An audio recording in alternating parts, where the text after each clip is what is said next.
How about you? It was good. Wife cook? You go out? What?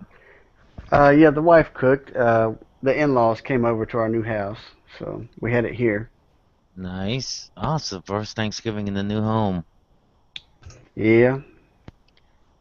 Isn't that special? Cool. I So, think. Jordan, Oh, I'm sorry. Go ahead, Art. yeah, I heard you're a deist. Yeah, deist, pantheist. You know, I don't really know much of the difference between the two anymore. I think John knows what I'm trying to say. Yeah. Ah, okay. Well, hey, yeah, I'm an atheist. Uh, yeah, I don't believe what you believe. I have, yeah, I'm sorry. I'm kind of tired after And hang as a out. deist, we don't care because we're not trying to save your soul from the eternal damnation of See, hell. this is why I love these. This is why I love you guys. Fucking awesome. No fire brimstone. And to be fair, pretty much all of the other forms of theism that aren't Abrahamic are pretty much on the same vein. Yeah, actually, yeah. So we all agree. Fuck Abrahamic theism. I'm kidding. I'm kidding. I'm kidding. Uh, Yeah, Reuben does make a good point. Judaism is a somewhat of a notable exception to that rule, but uh, generally when we talk about Abrahamic, we're usually referring to Christianity and Islam, as bad as that may sound. hmm. Well, guys, it's been nice meeting you. I think I'm gonna head out. It's kind of late, so hope to talk to you sometime soon. Take care, guys. Take care. Alright, later.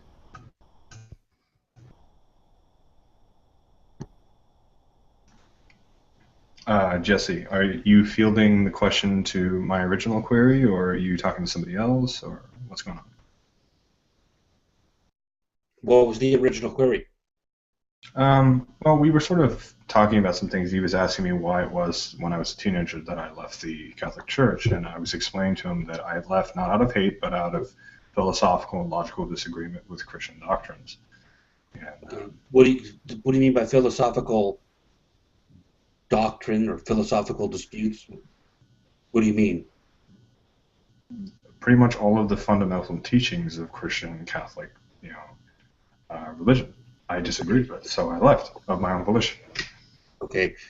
Give me an example. Original sin, the necessity of Christ, transubstantiation, all of that stuff. I disagree with it completely.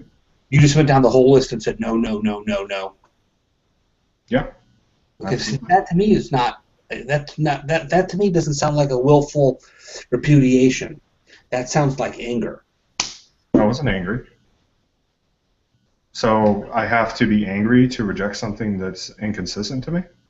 Normally, people have some anger when they make big decisions like that. Yeah.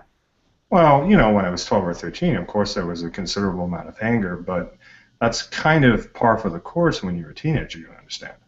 Okay, yeah. Which is why maybe I would have held off that decision for a little longer. Hmm. Perhaps. Maybe not made that decision so quickly. But so what was it really? Transubstantiation? That's the thing that got you? No, actually, the most fundamental disagreement that I have with pretty much all of the Abrahamic faiths is the concept of original sin. Original sin. Yeah. Okay. So what does original sin lack that you think it should have? Logic. How is it not logical? Every argument that I've seen when the concept of original sin is discussed, it's presumptive.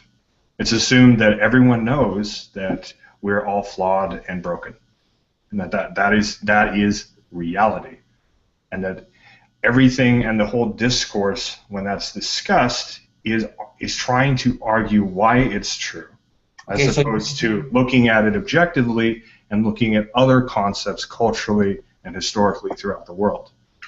okay, so the condition that you were in when you were told about original sin, that condition, That condition of what? Separation from God or something? Yeah, Right. the whole concept of a fallen world, the original sin. And don't mistake, when I didn't just stop studying Christianity after I left the Catholic Church. I was still studying, and I still do to this day. But the original objection still stands. Okay. Okay. So what elements of the doctrine do you think should be there to save it, in your opinion? Like, how could the doctrine of original sin be saved and appeal to Kevin? Why does it need to be saved? I don't think it does. Why does it? I know. I'm arguing sort of devil's advocate on this because you're actually making a very interesting point here. Yeah. Why does it need to be saved? I don't think it does. Yeah, exactly. In other words, what I'm asking is, what's deficient in the argument that Kevin finds himself outside of the church? I was never given, and still to this day have never been given, a clear, logical, elucidated argument about why original sin is the default. Because it's the first. Yeah, it's always sort of argued from this sort of perspective, and oftentimes when this comes up, and it's similar with other Christian doctrines, it's sort of argued that yes, everyone understood this at some point, and yeah, there's these cultures over here which clearly wholly disagree with this concept, but they're just in denial. Like, that's the sort of concept. It sort of resembles talking to a cult leader, like somebody in Scientology. Like they have this just presumptive kind of perspective about original sin. Everyone knows that we're all horrible, evil people by default. That because we're imperfect, we're clearly broken and fallen and evil. And that's as far as it usually goes. Okay, but what if I was to say I have an explanation that has explanatory scope and explanatory power? Explanatory power? Yeah, and it explains. It's an argument that explains the origin of that description you just gave. We're all broke. We're all sinners. We're all messed up. That has to come from something. I would argue that the only origin that could be attributed to the concept of original sin is done from a cultural, mythological, and anthropological perspective. It's not one that can be tied directly to any sort of philosophical truth. An evident empirical kind of truth of human existence and human morality. And it's definitely one that's wholly inconsistent with most cultures on the planet. Okay, so you agree to a degree that there could be something anthropologically, I'll say genetically, biologically, that could be passed on from one family group to another family group, like say as a virus? No, not biogenetically or anything to that effect. I'm speaking more from a sociological perspective, cultural norms, culturally, through history and linguistics. So original sin has been able to stick with us for several thousand years. Do you think that lends its strength?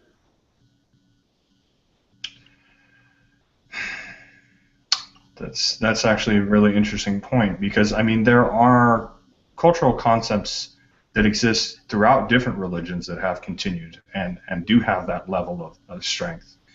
But I think it's a dangerous kind of correlation to be made, that purely by the age and referencing of those concepts that they are more true just on that default.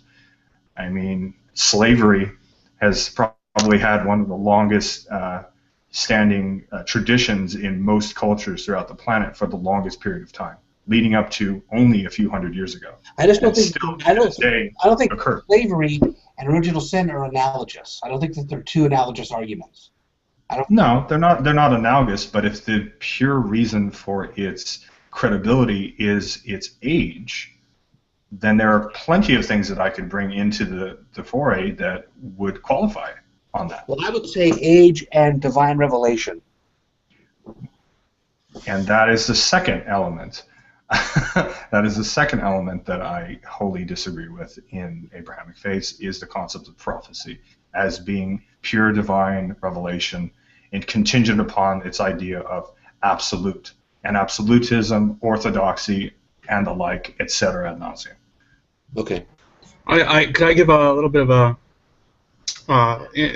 opinion right here? You may. Well, I mean, to say that Christianity is the only religion out there that has quote unquote prophecy, I would argue, or not even religion, a practice in general to have prophecy is completely and utterly absurd, considering that the Babylonians and Sumerians both used astrology, and to this day, I do know a couple astrologers, though I'm not one myself yet. Yes, Kevin. I'm not using prophecy in the broad sense. I'm using it in a very religious specific connotation. Not the denotation of prophetic wisdom. Every culture on the planet since ancient times has had some form of that. I'm definitely not going in that element. Oh, okay. All right. Well, then I'll shut up. No, but you make a very good point. It helps to flesh out the kind of concept that we're discussing here.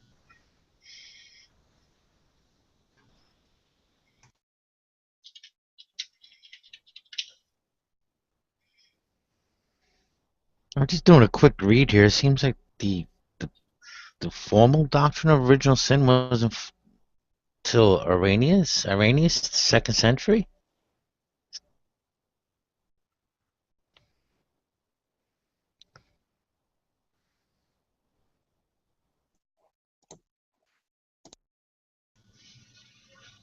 I'm pretty sure that it was formalized as Christian doctrine in the 2nd century, though elements of it clearly exist in earlier Judaic traditions.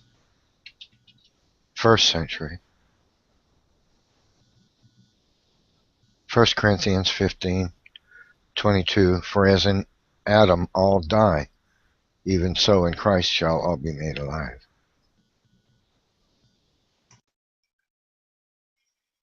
I mean, that's the New Testament anyway.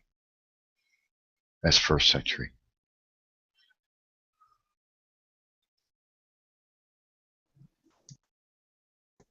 And I for one, am willing to defer to the New Testament. I'm sorry? What was that? I'm willing to defer to the New Testament. You want me to refer to the... I'm willing to defer. Defer. Oh. Defer. I'm not sure what you mean by that. I'm willing to take it for granted that what you said is true. Oh, okay. Okay. Yeah, it's 1 Corinthians 15:22. It states, actually, I'll start at 21, just read a couple of lines. For since by Adam came death, by man came also the resurrection of the dead. By this man it refers to as by Jesus Christ. For as in Adam all die, even so in Christ shall all be made alive. But every man in his order, Christ the first fruits, afterward they which are Christ at his coming. Then cometh the end, etc.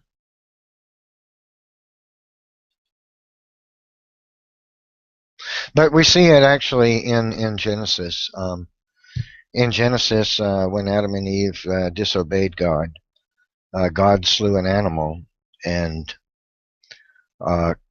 took the skin thereof and made garments to cover Adam and Eve, to cover their nakedness because they were ashamed of what they'd done.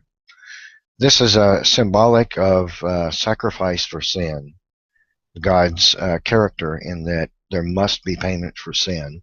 God, being just, cannot allow a crime to go unpunished, else he would be an unjust God. So there must be a punishment for sin. There has to be. So God, unwilling that they perish, slew an animal in their place and took the skin and covered them. This is symbolic of Jesus Christ, in that the blood of Jesus Christ covers the sins of the sinner. And like the Old Testament sacrifice, Christ is the Lamb of God. He's the sacrifice to end all sacrifice, and his shed blood pays for the price of our sin. So God performed the first sacrifice himself, and this was symbolic of the coming of Jesus Christ, and that the blood of Christ covers sin. God slew an animal and covered them bodies, symbolic of covering them their sin, through the blood of sacrifice. That I the was payment thinking has about been this a made. couple of days ago. If it's when Cain killed Abel, did he know it was wrong, and how could he know it was wrong if it was before the commandments were given? Well, the scriptures tell us God has written His law in all of our hearts. We're created by Him, and we get made in His image. So man innately knows that it's wrong to kill. Now, somebody points to a tribe of cannibals and says, well, they don't. Well, that just shows you how debauched the human soul can become when they depart from God, their culture, over a period of so many generations. They can become so distorted in their thinking, in their morality, and in their hearts that they don't see it as evil. But they are the rare exception. That is the exception. I think virtually every sane human being on this planet knows it's wrong to kill. They know it innately. It's in their heart. I would say that's right. Nowadays, that's absolutely true.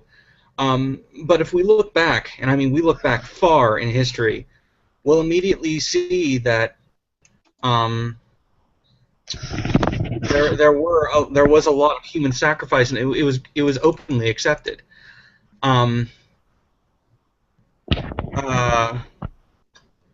So I mean it depending on when you say yeah,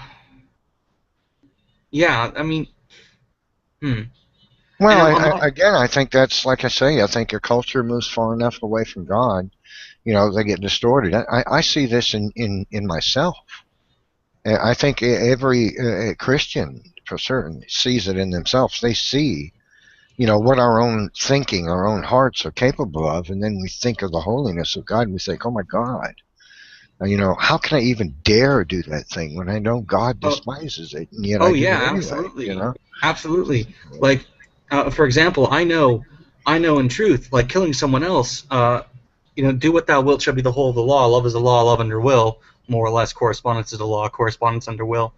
To do what you will, for example, is to do what you will, and to impede upon anyone else's will, or impede upon anyone else's will, is forbidden because they're not you. And I mean, so this I don't mean to say that you're wrong. That's not what I'm saying. I'm just saying that there have been in history numerous groups well before modern Christianity came to be, possibly before Judaism came to be, that did not say that sacrifice was wrong. In fact, they encouraged it, and they also would sacrifice not children, princesses and princes. I forget which cultures that were. Kevin would know better than I. The Canaanites did it. They sacrificed infants to a Baal. That is propaganda. Yeah, no, that's history. that's questionable. No, that's not We have history. archaeological. We have the statues of Baal with his arms open. We have the Here's carvings the by the Canaanite peoples themselves depicting the practice. I mean, what do you thing. mean There is propaganda? You're talking about there is no claim the historical propaganda. evidence of that. Any true. Well, So does a carving of an wait, ancient god make that god true? I just named for you the archaeological evidence for it, and then we have the Well, no, Bible, no, no, which no, is no, no, no, wait. Let no, me no, finish. no, no, no, no. Then Okay. we have the historical documents called the Old Testament, which describe that very practice. They're not historical. Found in I beg to differ. I could prove to you otherwise. No, you can't. Do you know how many archaeological discoveries verify places, people, and events in the Mideast? Very few. Very, Thousands. very few. Thousands. Very few. Thousands. The Bible is the most archaeologically supported set of documents on this That planet. is not true at all. That No, is a it's not. fact. No, it's not. That is a fact. No, it's not. Okay, well, No. you're welcome to say that, but then atheists said Pontius Pilate didn't exist till about 7 years ago. They found his name carved in stone in Israel. What? No. And the atheists no. atheists in the 1800s said the Canaanite, the Hittites never existed. That's just crap from your Bible. But then the Bible says the Hittites lived from this city to the east, to this one to the south, that one to the north, that one to the west. Gives a road map. Ah, bingo, that's where they live. So what do? The archaeologists, using the Bible as a roadmap, go to the Mideast, find those very cities, and say, if the Hittites lived, right here is where they were. They dig, and now you can buy Hittite pottery at Okay. Sotheby's. Well, can you show Okay, me so sources? don't tell me the Bible's not archaeological. Can you show me sources of this? I just want to see sources. Like, can you show me sources that this Well, happened? I'll tell you about a video you can watch on my YouTube channel called The Cylinder Seal of Cyrus. Okay, I don't want No to see videos, credible, peer-reviewed sources. So in that video, Not you will these see ones. a snippet of news from CNN.com talking about the Cylinder Seal of Cyrus, which was an archaeological artifact discovered in the Mideast. Okay, in it, King Darius describes exactly what he said he would do. The Bible says that King Darius did exactly those things, and this is written in Persian by a Persian scribe. It is one of King Darius's official court documents in clay. They've found it. It says King Darius released the Hebrews Okay. from the land, paid for the rebuilding of the temple in Jerusalem. That's what the Old Testament tells us. So don't tell me this stuff crap about the Bible's not historical. The hell it ain't. There's more archaeological discoveries that support the Old Testament than any set of documents on this planet 100 times over. No, that's not true You at all. don't know what you're talking about. Yes, I do. Because first of No, all, you don't. no. I'm Lovecraft gonna go get a himself. Coke. I'll be right back. Yeah. It's just not worth it. Okay. It's just not I worth mean, like I could say it. that like Walk away. yes, sir. Seriously. Yes, sir. But then again, I would like to say, I've recently taken up again work with. I know this is falling on what we do, but I've started to work again with the Cthulhu mythos recently. There are interesting mythopoeia in what he wrote, and there are definitely historical parallels to Sumerian mythology. If you Yeah, that's actually the thing. if you do the research, Yeah. there are some interesting Whenever- parallels. It's not I started. it's not one-to-one, but it's Yeah, it's definitely inspired by Cthulhu Fatine, IA. it. No, IA, Cthulhu Fatine. I can't say the whole.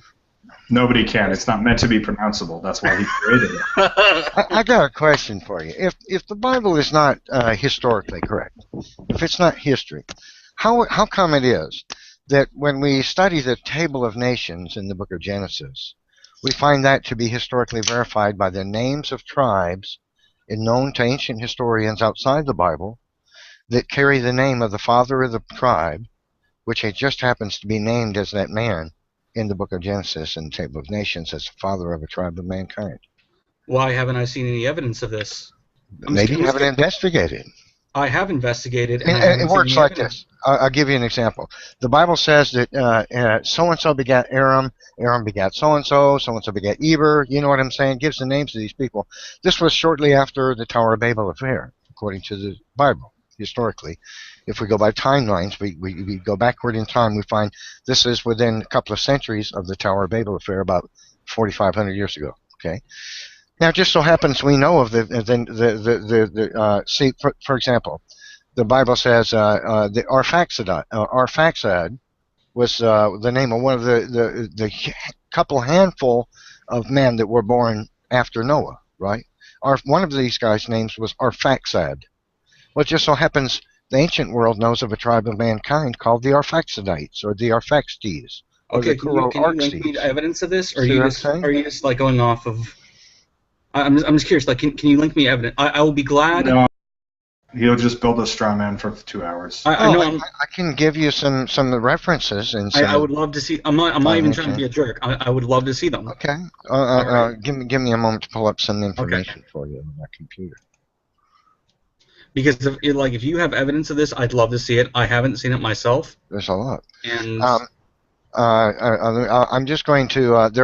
I have a lot of information about this sort of thing, but to give you exactly what you want, I'm looking through my notes here. I'm going to find something that fits as closely as I can to what you're asking for.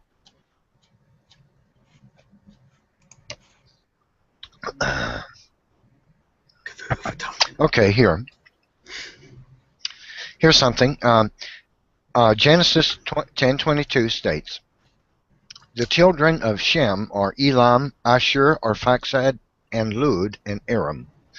Aram, the son of Shem, father of the Aramaic language. So there's a clear etymology there. The Aramaic language is one of the languages that the Old Testament, New Testament is written in. Why is it Aramaic? Well, because Aram spoke that language shortly after the Tower of Babel. Now, and then it goes on, saying that he was taken captive by the Assyrians, his people.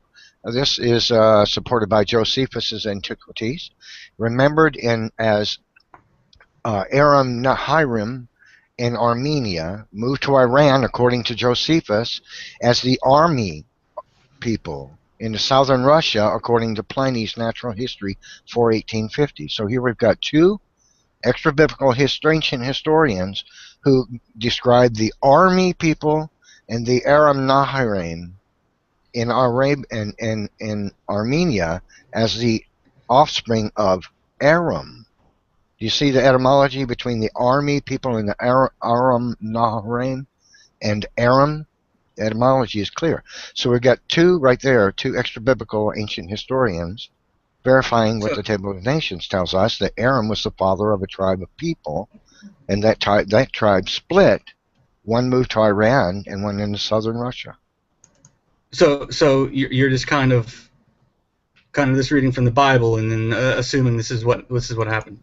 No, we're finding extra biblical evidence that supports the biblical account in the form of notations by ancient historians outside the Bible, by the etymology between ancient tribes of man recorded by ancient historians and the person who was named after that tribe was named after.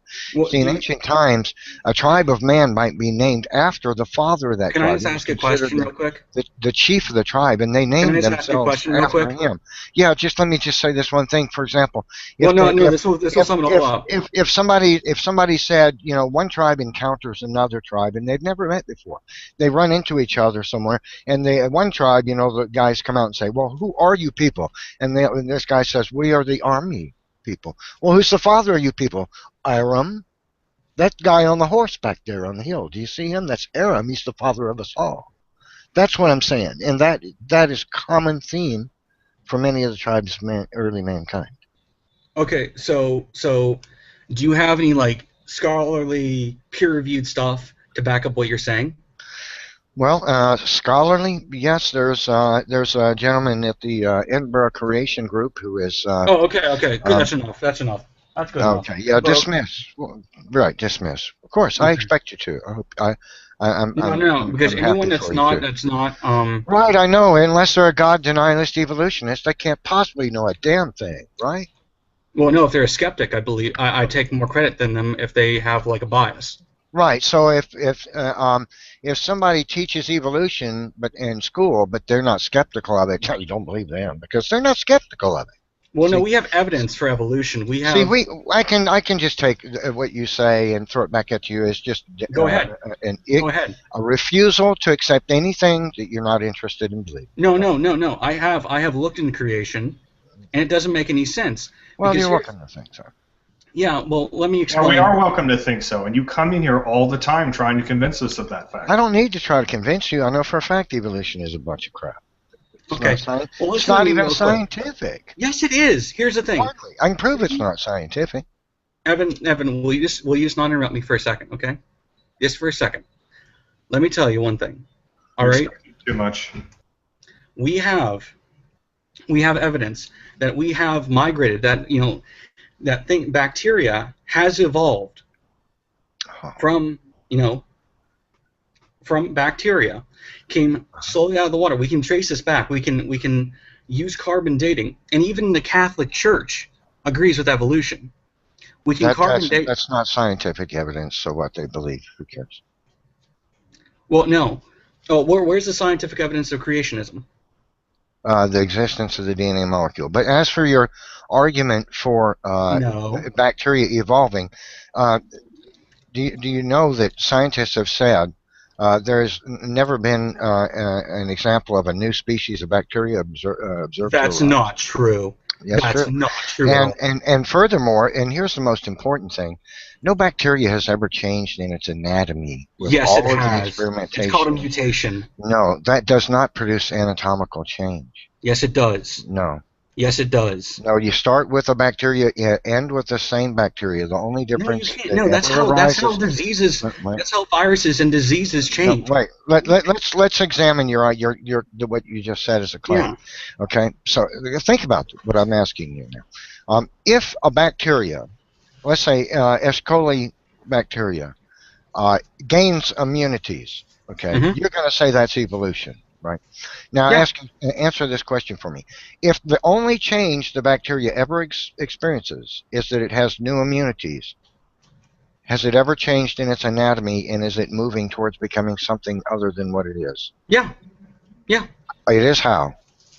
Okay. First of all, it How is it changes. moving toward being something other than what it is, and how is it changed anatomically? It's changed anatomically. It changes. Personally, a mutation happens. All right. So we have. Let's take let's say the Ebola virus. All right.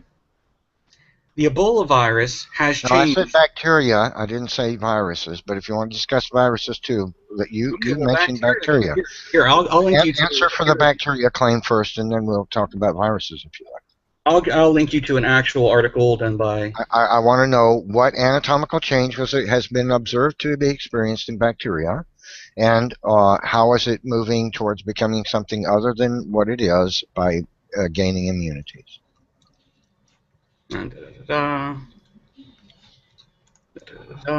I'll find one. Meanwhile, I'm playing my elevator music in my head, waiting That's for you fine. to support your claim. I mean, all right. You see, the point is, it's No, not no, no. evolution. The point is, I'm not. All That's right. not evolutionary change in any way. It doesn't support evolution theory. Yes, it does. No, because it doesn't change the anatomy of the bacteria one iota. Well, how do you know that? Because it changes. What it does is it changes the genetic signature of the organism. Yes. And it gives it the ability to produce immunities. Right. Right. Which and can that's create all. an anatomical change. No, it doesn't. That does not create anatomical change. But people would. The anatomy of an organism of a bacteria is determined by two things: the information in the cortex of the cell, whether that is the structural design of the elements that possessed already, which are passed on by cortical inheritance, which by itself disproves evolution theory. And the other is the change in the genetic information, modification of genetic information, which also does not directly change the anatomy of the organism because it gained immunity, does not change the structural design of the bacteria. So that does not support evolution. You can change the oil in a vehicle, a car, 1 billion times. It's never going to move towards becoming a truck by changing its oil. Yeah, that's completely different. And neither does gaining an immunity change the structural design of a bacteria's anatomy. Over time. You see, this is the thing. It's all about no, what you said doesn't. It's not even a mechanism for anatomical change.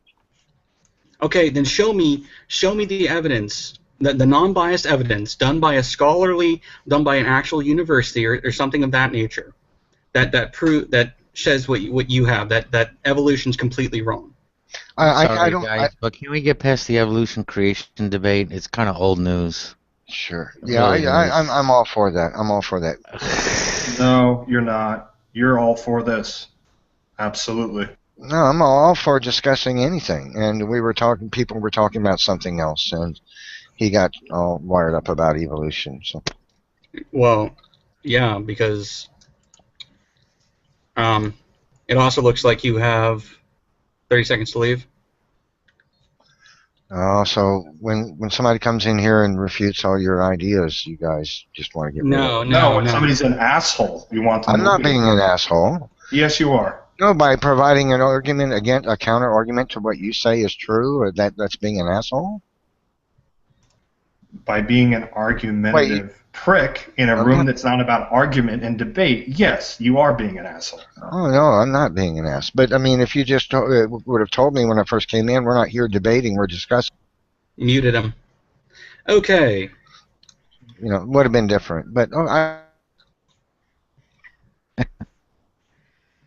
Thank you. Yeah. So I haven't known everyone else. The only one in here I know is Kevin. Please tell me about yourselves. Like, what do you believe? I am John, and I have deistic beliefs. Oh, you're a deist. Wonderful, wonderful.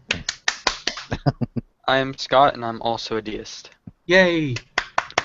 I love your avatar. Thank you.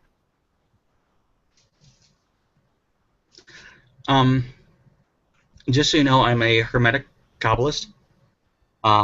Basically, think of it as someone who studies magic.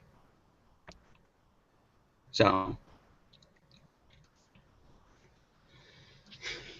I also do tarot, if you guys care. No, he wouldn't have left. And what have you learned studying magic? Well, I've done a couple things in my life. If you like, I've learned to actually invoke. I've only have one actual invocation that had a physical apparition appear. But it's mainly what I've learned is divination. Magic is extremely hard, and I found out that I'm rather unintelligent ultimately, and there's a lot I have to learn. And so through that, I've stumbled upon Buddhism. I've stumbled upon, of course, Kabbalah and Hermeticism, and those three things are really what drive me. So, magic has basically helped me learn more about who I am, which, I mean, That's really nice, Justin. Thanks for sharing that. thank you. So what about you guys? Like, tell me about yourself.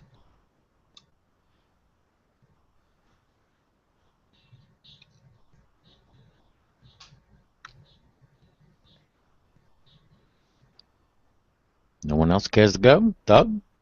Jordan? We have who else in the room? Steve? Is that Steve? Steve? Hi. Hey, Steve. Hey.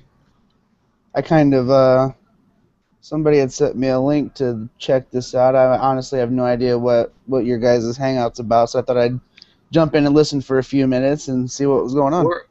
We're just a spiritual discussion. This is a spiritual discussion hangout. It is not for debate. It's for civil sharing of different ideas, discussing of history, of linguistics, comparative religion, anthropology, and the like. It's meant to be in contrast to the aforementioned atheist versus theist debates that seem to dominate Google+. So, if you guys want, and if this is okay with Reuven, I could do a reading on here for someone. Okay. Well, if you guys don't mind, I'll hang out and listen for a little bit. I don't know if this was given to me. Steve, you're more than welcome. Okay. Well, the only reason I say that is because I myself am an atheist. Okay. I got out of the whole debate thing myself because it got a little old as well. So. I'm gonna turn the camera so y'all can see my face. I'll hang out and listen for a little bit then and discuss if possible, and if it gets to a point where I can't go without being rude, I'll jump out. Understood. Yeah. And if it gets too woo for you, that's totally fine. I understand that. That's fine. This is just for sharing. That's all it's about. Really more about the historical elements of these kinds of ideas. So you're more than welcome to listen. Well, I'm all about learning new things, guys. So thanks for having me. All right, Scott. I'm going to show you 3 different decks. All right. All right. I want you to say which one you feel most comfortable with. So the first one I've got today, this is the Oracle of Shadows and Light.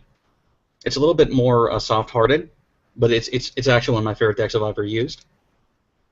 And it's kind of cutesy, but honestly, it's very useful. Is it closer to a Rider-Waite style, or is it? No, it's an Oracle. More modernized. Okay. All right. The other one I use is a regular 52 pack of poker. Playing card cartomancy is pretty old. Gypsies It use it for centuries. Oh, So yeah. it's actually pretty effective. It's a lot more simplistic, but it's definitely very, very effective. Very effective. And I have finally the Golden Dawn Tarot, which is the most accurately Kabbalistic tarot out there. Love it to death. I actually have one that you probably should get a hold of. It was just started to be reprinted. Wait, what is this? I'm curious. It's called the Hermetic Tarot. I It's actually a have. I had that one. white. It's a solid deck. Yeah. I did not It's like hermetic, it. but it's gorgeous. It didn't stick with me. I actually like the Deviant Moon Tarot. I like the kind of abstract iconography that it has. So, Scott, which one would you feel comfortable with? I'm gonna go with number 1. Number 1. So the Shadow of Oracle. Sure. Okay, wonderful. All right, now I want you to think about something of a question you have. Keep it in your head. Don't tell anyone. All right. All right. Something that you need to overcome in your life, or I should say something that's tugging on your heart. All right. All right. Do you have something? I think I do. Okay. Make sure that's the one you want. That you feel should Maybe be. give me another minute. Okay. Can this work with 2 people at the same time? No. Okay. Not my I'm method. so excited. Usually you have to pay for this. I know. No, you should never pay for it. It's always free. May I be next? Absolutely. And if you need a break, I have other devices that I could employ.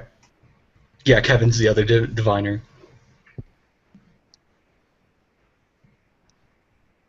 Something that I'm struggling with. You're struggling with? Okay.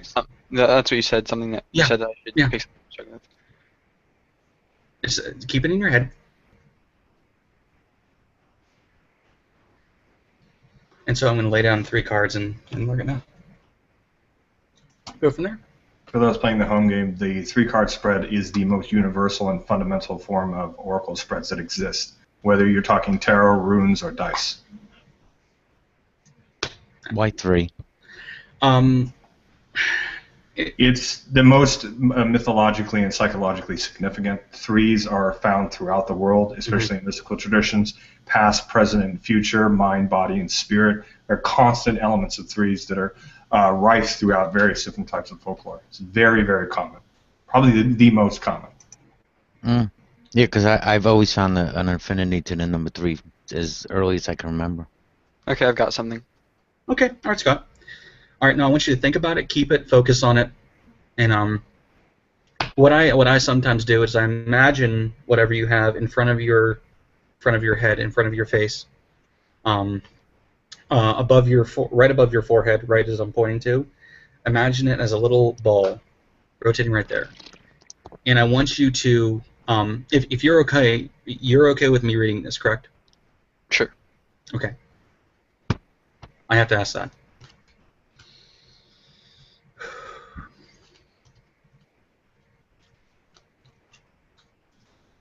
Welcome, Galaxy. Hi, thanks. Okay, 1, 2, and 3.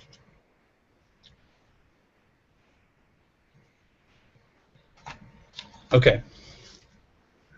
So, we have 3 cards.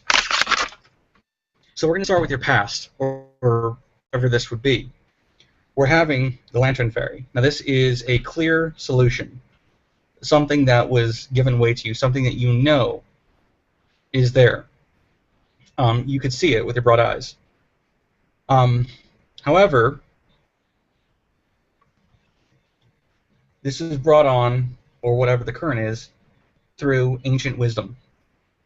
Let's read this card. They're all backwards. But that says ancient wisdom. So, or wisdom felt within you, something that you already know, something that you have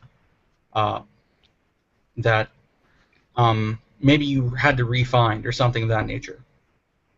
So we have a solution that made itself very clear. something that made its way clear, something that you can see visibly, you know is there. Then an old wisdom, possibly, and I'm going to look up the definition of this real quick. That's card 31, so I'm going to keep it focused on there. Card 31. I'm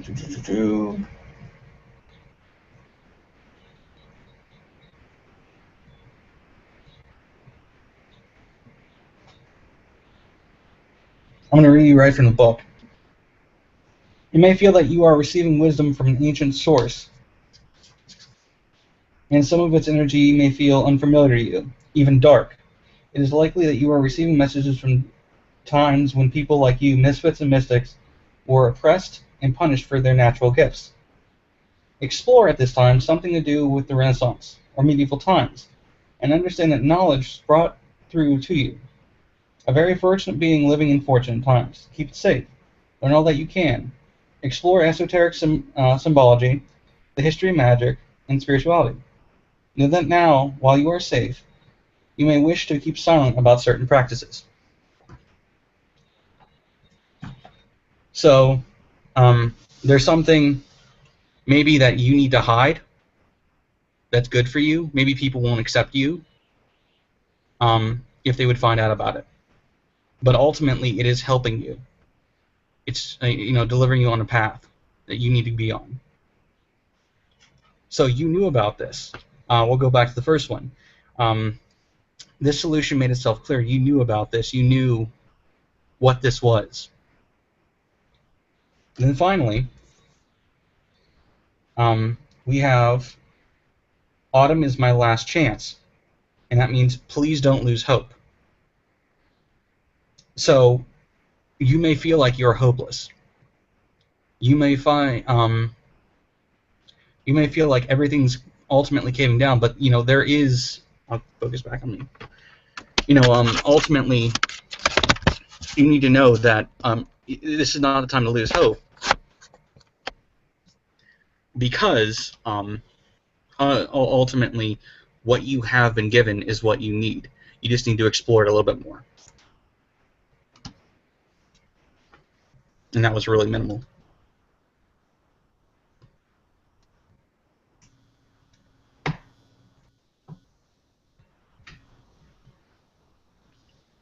So, Seems very vague. Yeah. Sometimes. Go ahead. Sometimes it's better to use. This deck is usually better for personal use. So, if you want, I can do another kind. Or you can let Kevin do his method. Yeah, Kevin or John or someone else can go. Yeah, go ahead. Yeah, Justin, if you don't mind, I would like you to do a reading. I would choose the third deck. The third deck? So that would be the Golden Dawn Tarot? Real quick here. You're going to do your reading on the chat. Okay, that's fine. Okay. Then I'm going to give Galaxy a reading in the side chat. Is that fine? Oh, okay. Oh, you mean actual verbal? Okay. Well, yeah, because I figured since you offered first, I didn't want to, necessarily take away from your chat. Don't worry about it. Okay. Well, which way do you want to do it? Do you want to use the verbal this time? Whatever you're comfortable with. Well, because Galaxy came in, she actually wants a reading, so I was going to give her one. Okay. So, Galaxy, can I go on the voice then? Yes, that's fine with me. Okay. Let me grab a spread that I like. Okay. I'm going to do something called the horseshoe spread. It's actually my favorite spread. It's 7 cards, and pretty easy to read. It's basic, but gets the job done. I'm using a deck called the Deviant Moon Tarot. You see this is the back of it. Has a lot of lunar influences to it. I really like the symbolism. It's quite nice. So I'm just going to do a general reading for you, Galaxy. So just focus on your present situation. I'll go from there. Okay.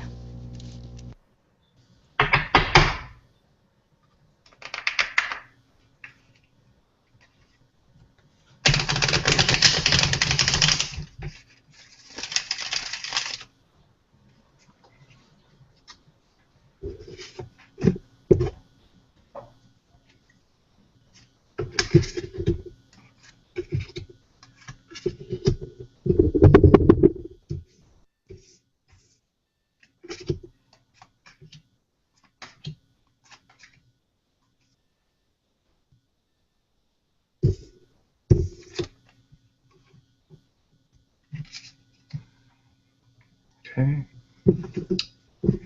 Do.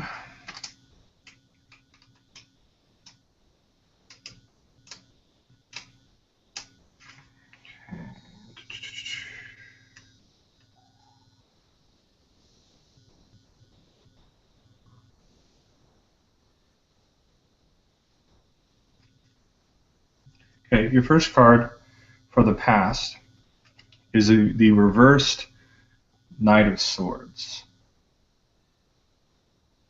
Okay. This generally represents somebody who is impulsive, very quick to respond, very fiery, impulsive, passionate. But in the reverse, it usually represents the negative element of it.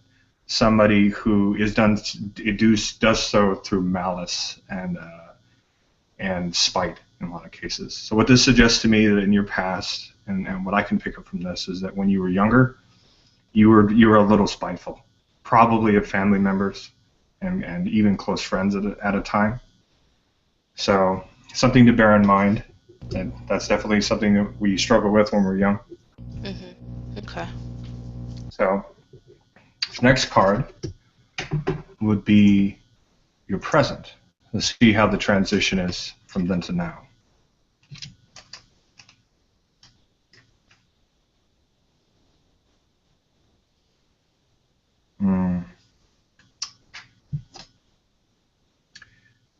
Queen of Wands.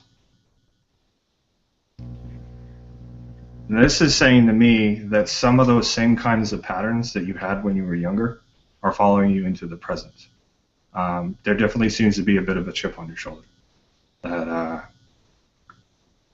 a lot of it, though, seems to be because certain patterns that other people are doing are being brought up.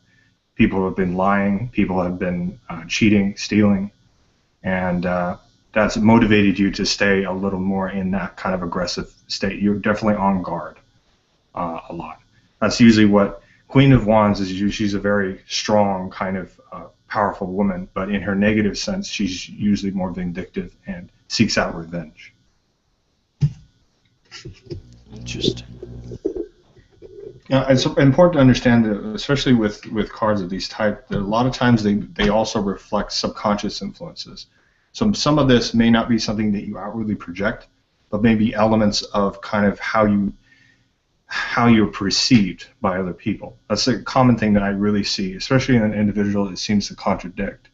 My interactions with you, you've definitely not been a very mean-spirited person, but it may be something that you feel currently because of your situation or what you've been thinking about recently. Because usually when it says past and present, usually means fairly recent past and fairly recent present. It may not be contingent entirely on your deep past, but it's definitely something that's, and especially with this particular card, since both of them are reflectant, this seems to be a kind of present kind of thing. It's very much in your current circumstances, if that makes sense. Okay. Yeah. I was just going to ask, could it be a specific thing as well? Definitely. And as I go through the spread, it'll definitely become a lot more evident what those what that is? Yeah, exactly. Oh, cool. Okay. It's kind of a build-up, especially with the horseshoe spread. Especially this next card, which represents hidden influences. This shows what is kind of underlying a lot of these sorts of stressors. Yeah, exactly what I was picking up before. You've been behaving this way around friends and family because you actually have been lied to. There's a lot of falsehood going on. You got the Knight of Cups. Traditionally, especially in Rider-Waite, it represents hidden wisdom, like a sudden aha moment. When it's in its reverse, it means that you've become aware of certain circumstances that are quite negative. You were made aware of a family member or a close friend who was being deceptive, that there was an actual falsehood. Does that make sense? Yeah, it does. Something specific's actually been happening lately. Just like that. There's something going on. Okay, I'm listening. For sure. You got my attention. Okay. so next spread, almost done, about halfway done.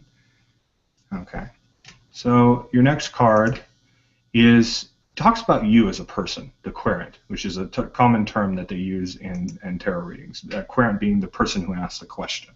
So you know for future reference if somebody speaks in that terminology. See, this really shows a positive side of you. This is the Page of Swords. If you notice, you've been getting a lot of swords and very little water. So you're getting a lot of very airy kind of qualities. You're a very an intellectual person. And this person, a page, is usually a young man or an errand boy or messenger. Sometimes it's actually used as a princess, depending on the deck you're using. Insightful, perceptive, intuitive, keeper of secrets. That's what it says verbatim in my actual thing. And taking into account all these sorts of things, you found this out yourself. You were the one that actually found the falsehood. Because a knight is usually a bit older. It represents more mature wisdom. Typically when knights are drawn, it's somebody in their 30s. Pages is usually somebody in their teens or in their early 20s. So this is something that's probably been going on to a certain extent, and that for quite some time. So this definitely seems like it's tying into a family member.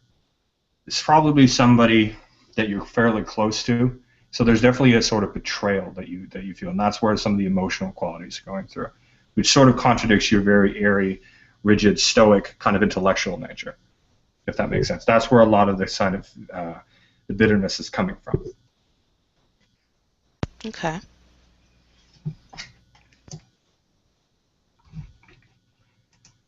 Next card has to do with other people, and this is particularly important because so much of what you're reading has been saying has to do with the opinions and influences of other people.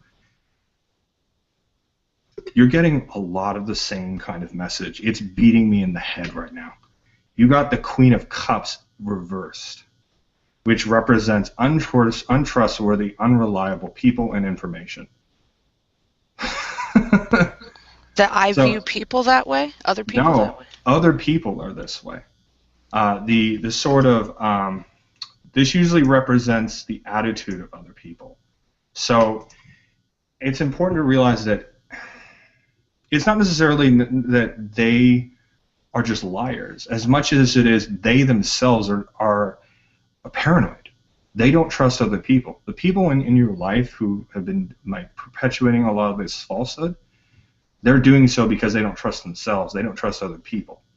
So it's kind of giving you a reminder that, yeah, it makes sense that you're angry and you may be feeling kind of resentful, but realize that the people in your life who are acting this way, it's their own kind of deal that they have to work through. They're the ones that are being paranoid. You're the one that's perceptive and made this clear, and you probably confronted some of these people who've been doing this. So your frustration is that they're not aware of that.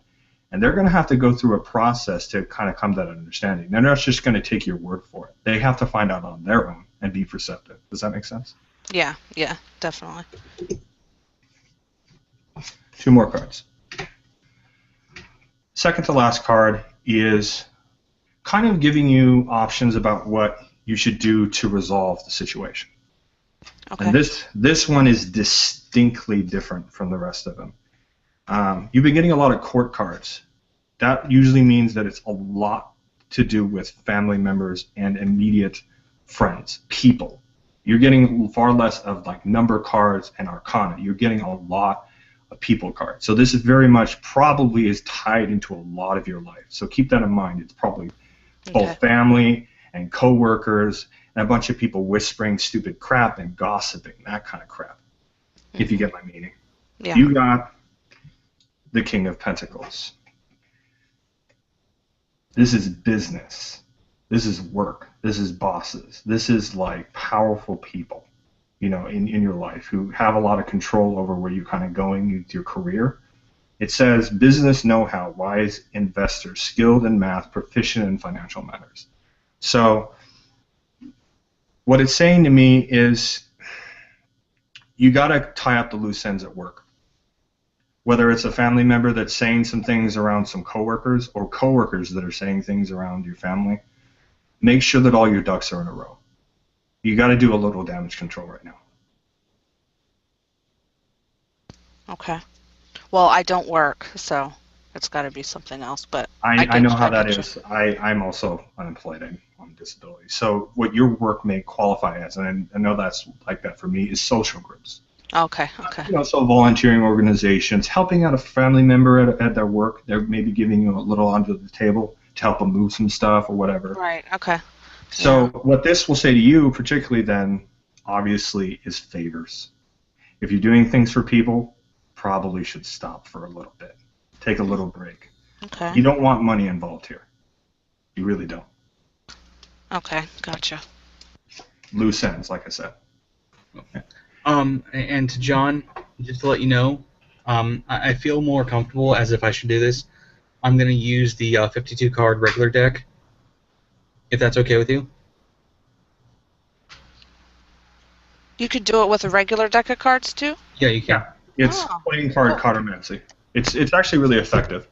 That's what a lot of you have to understand, that playing cards and dice were actually divinatory devices before they were actually used in gaming. And some people say it's a chicken and the egg thing. We're not sure which one came first or if they were done at the same time.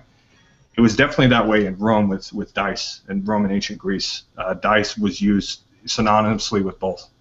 All right. Why we switch? Oh, I'm sorry. I didn't know you had another card. One more card left. And this reinforces the last card. You got the Queen of Pentacles. These are people who leech.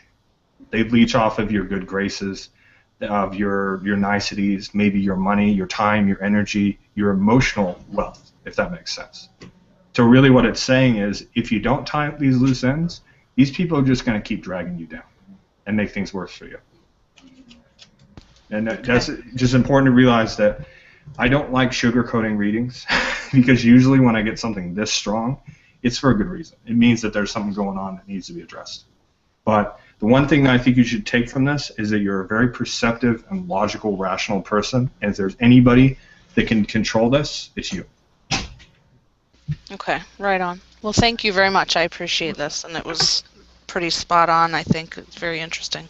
Okay, thank you. You're welcome. All right. John, the reason we're switching over is because I just feel more comfortable doing this way right now. If that's all right. You're the reader. You know, I've done this. I read it like a story, basically. So, do you have a question in mind? Mm-hmm. Okay. How many cards, if do you feel is right? Off the top of your head, what's the first number that comes to your head? I hate to say 3, though. I thought Three? I was assuming that's where we were kind of going. No, whatever number really. What's core? What do you feel? Yes, you can ask specific questions. 5. 5? Okay.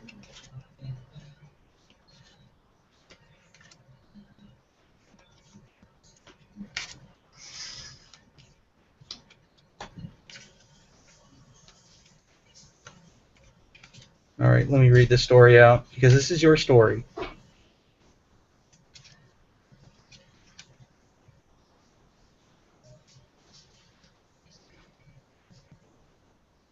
Okay. So,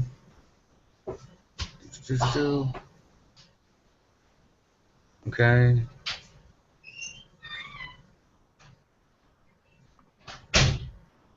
All right.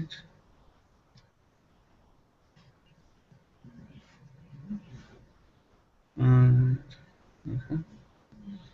Okay. Yeah. Yeah. Mm-hmm.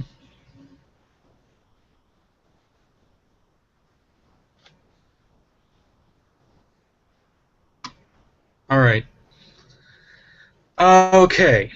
All right. This actually makes perfect sense. So we're going to start with there's unhappiness, possibly with the love life. Maybe with the marriage. I don't know. But there's a loss of pride, there's a loss of hope, and there's a need to move on. Right there. I can tell you that. That's the very first card you get. So that's where the story begins. However, there was an indecisiveness on this. You were making plans, breaking plans. You didn't know which way to go.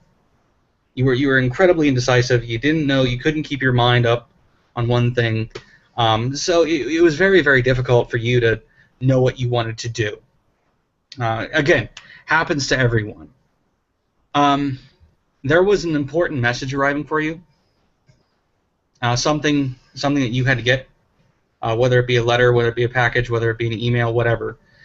It was something arriving, giving you awareness of the situation, or something of some kind of current event that you had to be aware of. May have been, and from the next reading of this, there may have been an unwise decision followed along with that. It was made without haste, with haste. You didn't really do your background knowledge with it. Again, no one really does anymore. No one does ever. And it was just kind of jumping in to the fray. With that, we ultimately get into a second marriage. And an engagement with someone, and a marriage with another, and then there's a friendly separation. There's a boom, crap. There's also, I should say, there's a 3 at the beginning and a 3 at the end. This is basically a sign of what I like to call, or what we call, and Kevin will know of, the Ouroboros, and that's what I put in my readings. The Ouroboros signifies that this is an ongoing, I should say, in my readings, signifies this is an ongoing issue. The snake is biting its tail. It's going in a circle. So this repeats itself. The love issue is repeating itself. Now, in the middle, you have an ace. Usually that doesn't concern me, and it doesn't really concern me right now either. I just want to signify that your ace, for one, and this speaks out to me, this important message, maybe it's an online chat group, or maybe you're online dating, I don't know, whatever it may be.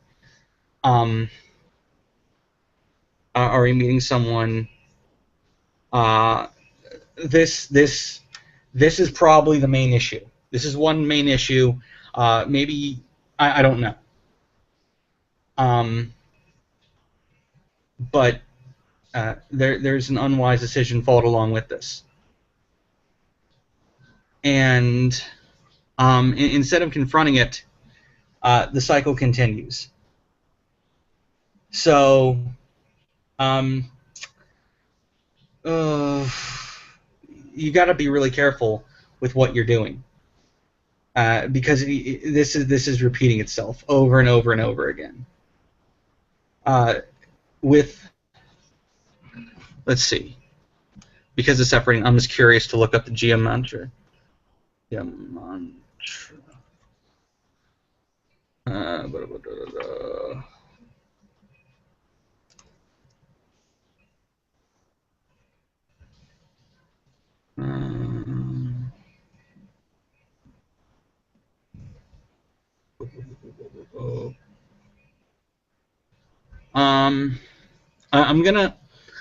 I'm just gonna go ahead and say this out. Look for the number 86. That's what I'm gonna say. The number 86 might be very, very important to you, or it might have a significance in the fact that this number's 8 and 6 together, possibly 8 coming before 6. That's what I'm getting. So that's the reading. Can you elaborate further on this ace you were saying? The ace is meeting someone. It's an important message. It's usually, I'm getting the vibe that it's a email, or going or messaging someone. You're not. I can do a straight up spread for that ace if you're interested. Yeah, okay. All right. So let's go on the ace. I'm gonna put down 3 cards. I usually always do. Oh. If this is gonna make a. Okay. Let's see. You didn't get a 555. If you got a 555, I'd be concerned.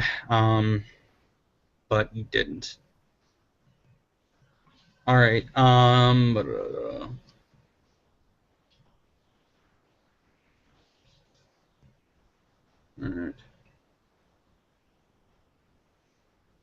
Alright. Well, maybe I'm getting that there's a marriage, and there's a lot of hard work put in a marriage, or relationship, or what say you, or the beginning of a long-standing alliance, whatever you want to say. It may not be at all related to love. I don't know. This whole thing might be a business issue. I don't know. It could be, but success. There's a lot of hard work, but at the end of the day, with all of this, you're being taken advantage of. You're being too generous, and you're being used. Someone is just taking advantage of you. You're getting nothing in return. It's a useless proposal. And instead of you giving back, or instead of them giving back to you, you're the one that continually gives and gives and gives and gives. Instead of actually looking and saying, hey, maybe I should consider something about this. Maybe I should, Just a little aside here for Frank. We've been doing a few readings, tarot readings and oracle readings and stuff like that for a few of the members here, and it's been pretty nice. Okay, continue, Justin. Cool. So that's the same thing that I've been getting this whole time. That you're. Now, is that related to the relationship you're saying? Is that what you're saying? Yes. Okay. That's related. Okay. I'll share my thoughts if you want to hear them. Okay. This wasn't what I wanted the reading on. I'll tell you what was on my mind, about that was one. Two, I'm on my third marriage. It's not my first marriage. Right. Yeah. Okay, go ahead. This is usually, these cards tell you what you need to hear, not what you want to hear. 9% of the time. I noticed that with the one I got. I was like, damn, dude, that's not what I wanted to talk about. Yeah, they'll tell you what you need to hear. They always do. Yeah. The first card you were talking about was experiencing that a couple months ago. Okay. Though things have kind of been pretty stable. Okay.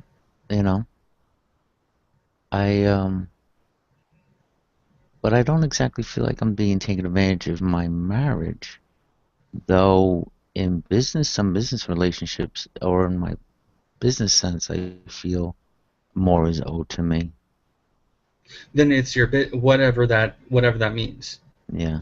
Well, sometimes when marriage is the aspect, because it has a domesticity element to it, and frequently with pentacles and spades, depending on which card set you're using, it usually is a very core reference to your family structure. So in this case, it may be that you feel that something is owed to you through work for the sake of your family and the sake of your marriage.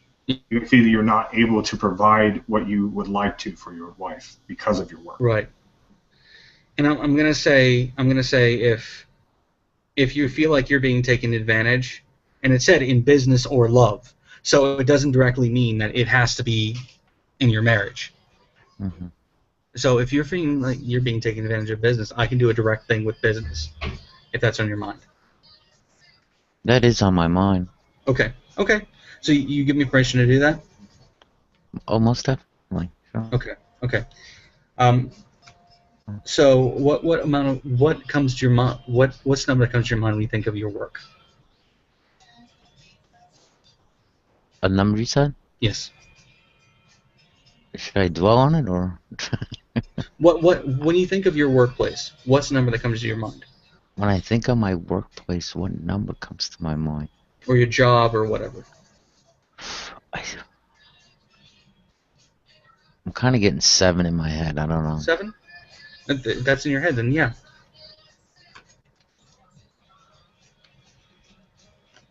These always read like a story.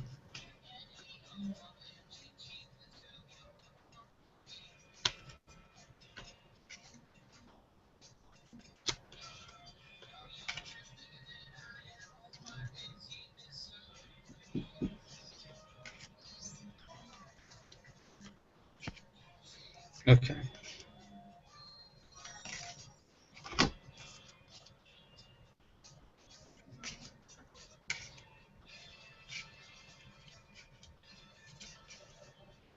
All right. So what we have. All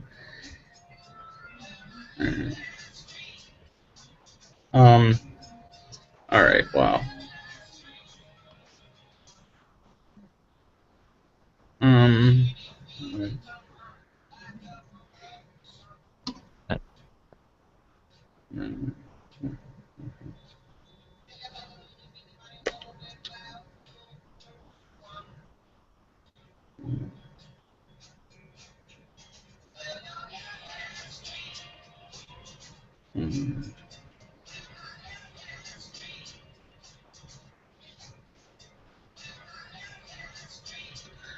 Okay.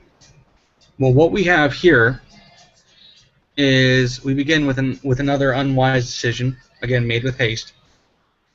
I'm going to guess this deals with work. And, however, once this decision was made, someone came really to talk to you about it. It was a wise woman, someone that you knew, a trusted woman. And she was on. She's always honest with you. You don't have to worry about not worrying about her. She might have, or through her words, you might have realized that a partnership was based on success and mutual goals, and friendship, of course. But that's what's going to drive this partnership. Ultimately, though, that led with a bad decision, a rather bad undertaking, and but even with the bad, a celebration is in order. Something's coming up. Something that's in the works, or is being planned right now, is coming around. You're seeing that right now. After that, though, you could be running into some arguments with good friends, people you thought you could trust, and the loss of that relationship. A dispute that will remain unsolved, and that's probably, I'm going to guess, due to mainly a man who will come into this relationship, who will get involved and cause some trouble. So maybe at this party, you might want to be, looking out for someone in particular. I don't know. But this whole thing could have been prevented if you would have considered what you were doing before you did it, which is what we talked about before.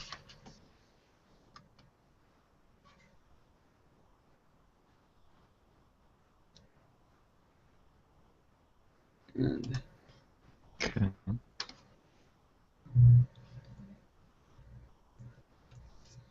Talked about that woman. I don't know that nothing there resonates with me. Tell you the truth, I don't know. Nothing I could think of. It doesn't always have to be a woman. Yeah. It can be a figure, possibly a nurturing figure, possibly someone that you trust.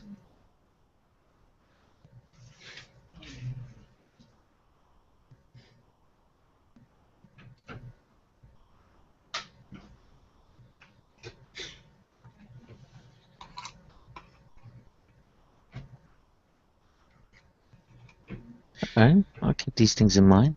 Appreciate it, Justin. Yeah, absolutely.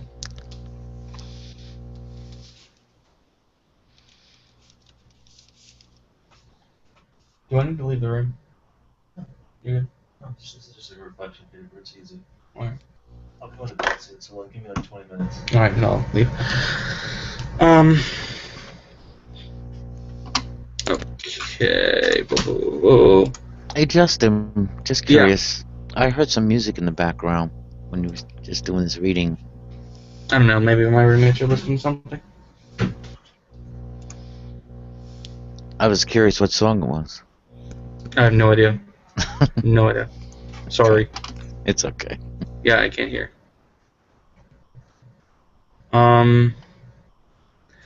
Galaxy, what's your name? Tanya? Okay, Tanya. Would you like one of mine? Sure. Okay. I just feel like I need to get back in the groove because I haven't done this in for a while. Alright.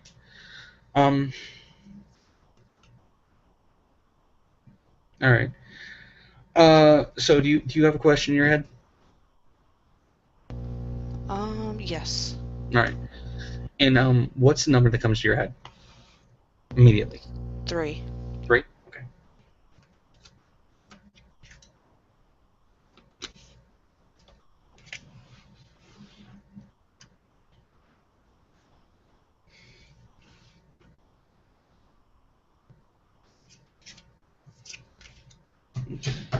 Alright.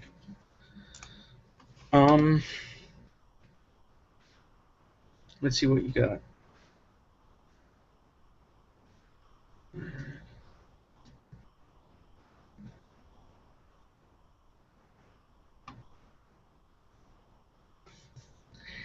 Is there at all in your life, or someone you know, or something that you're involved in with a potential love affair? Or affair in general? Is there someone in my life involved with an affair? Is that what you said? Yeah. Sort, I guess. My first husband had an affair, and that's why we got a divorce. Okay. Well, this could be the past, present, and future, but as of now, I'm showing some danger, possible misfortune or failure. Your friends you thought, like what Kevin was talking about, are getting in the way, or potentially turning against you. And if this involved your husband, you have the choice. You know the right answer to do, what to do. I got actually, it fell on its side, but the Joker, which represents the Fool, which means, it could represent a lot of things, included in, if you feel like does he want to get back into your life at all? No. No? No. Well, you want to be careful with your friends at all, who possibly could be close to him at all, possibly taking sides with him. All right. Okay. Because you want to make that there'll be a choice coming up, and I'm gonna go on this to see what this means. Okay. So do you have any friends that are kind of close to him at all, or know him? Not really any female friends. But male friends. Some, yeah. Okay.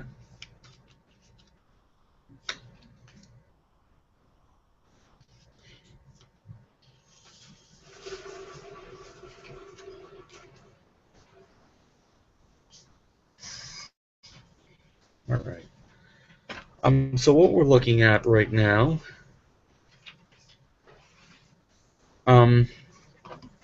this choice will possibly lead you to, a loss of money. It's a lack of success. You want to avoid whatever this choice is dealing with your ex-husband, whatever it involves.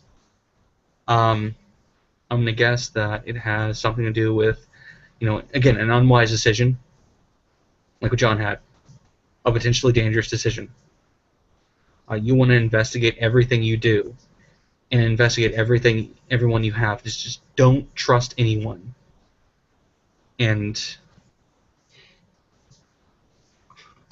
it's most likely going to be a man, someone who has the ability to do something good for you, or you think, and possibly might be a very good friend, even a cousin, someone you've known for a long time, possibly even since childhood. You want to be very careful with these people, okay? Okay. All right? That's what I'm getting at. Okay.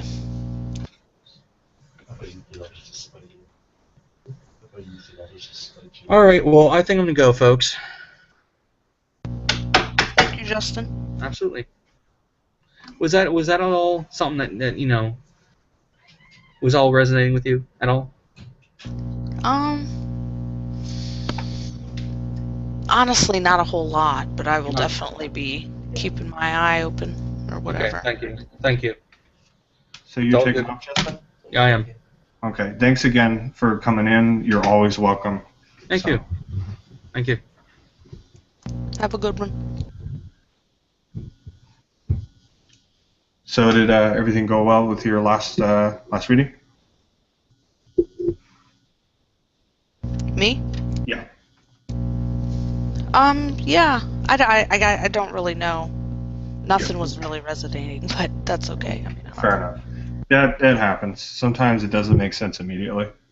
That's definitely the case with physical omens. Like when something weird crops up, you see something odd, and you don't know what it means initially, and then later on, you have that aha moment. So, right, yeah. Yeah, don't take anything for granted, but don't always be skeptical. Don't take anything at face value. So just give things time, Good advice. So I had a really good piece of news from a close friend of mine. We're both big techies, and he's really helped me out with a lot of my device stuff. He actually got me a brand new replacement of the same phone, but it's still really kind of behind. Well, he actually found a really crazy loophole. He had an older device that he was able to swap out for a trade, and he got a brand new, much more advanced form of phone, and basically for free. So he's going to give me the new phone, and this is brand new. It's only 3 days old out of the box. So I'm going to give him my phone, and he's going to sell it, and he's going to give me the new phone. So everything's coming off Millhouse for me. Right on. Yeah, so really, really cool stuff. Just thought I'd share that with you.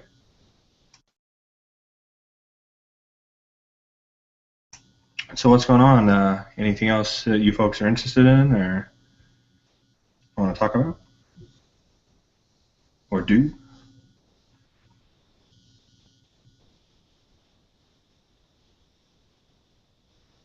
Oh, looks like John and Frank are gone for a bit. All right. I think I'm actually gonna head out because it's getting late and I'm getting tired. So, but it was really cool to talk about this and stuff. So, I'm sure I'll see you around. Thanks for having me. You're welcome. I'll see you, Tanya. So how's it going, Frank? What's been up? Nothing much. Just working, but other than that, everything's good. Are you in the land of Sarbukia having coffees? Or are you at home? Oh, no. I thought Justin was in Starbucks for some reason. Oh, okay. I was wondering, somebody was saying at Starbucks. I'm like, okay. Who's at Starbucks? Yeah, I was actually by a Starbucks, but... What time zone would you have to be in for the Starbucks to still be open?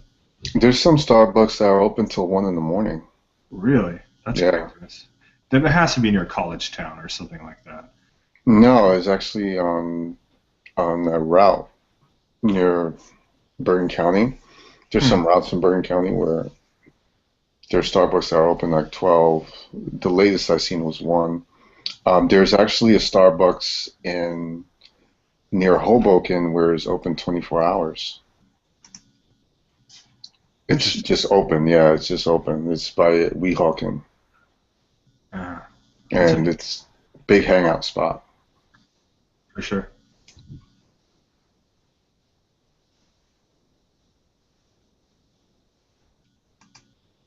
since we were on the subject of divination, have I ever introduced you to the Greek dice system?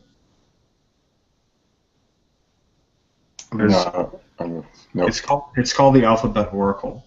You use 5 dice, and you have numbers from 30 to 5. With the pips, the lowest pips being 1, and you omit the values of 13 and 25, which, in a mythological sense, are numbers outside of sequence. So 13 is outside of the sequence of 12 Olympians. 25 is outside of the sequence of 24 hours in a day. That's the sort of mythological significance of that.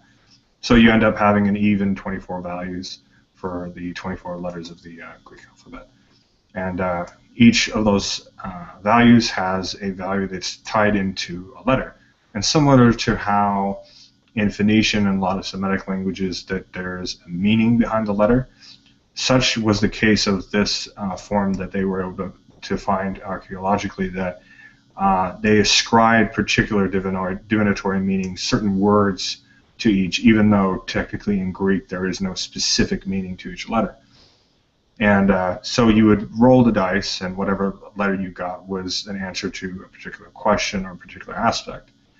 And similarly to, say, runic divination, which is probably the closest to analog, you would have each roll to be a specific figure.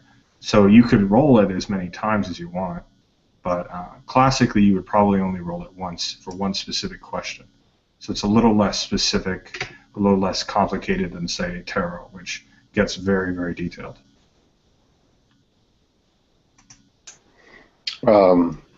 One of the things I used to do to get a date, I used to say I used to know how to read palms. Palmistry is very interesting. That's the kind of stuff that you can get from that. Yeah, I had a whole book on it, and I used to, like, if it gets boring, I just be like, yo, I could read palms, and you had a whole bunch of people just coming there, and honestly, I didn't know, but I knew a little bit about it, but yeah, just to get. It's definitely a great conversation starter. Exactly. And it's a little bit more rare, palm reading, as opposed to like tarot. I mean, there's a lot of, I guess you would say amateur tarot readers that, have decks that they like and will read for friends. But you come out with like, yeah, I can read palms. It's like, whoa, where did that come from?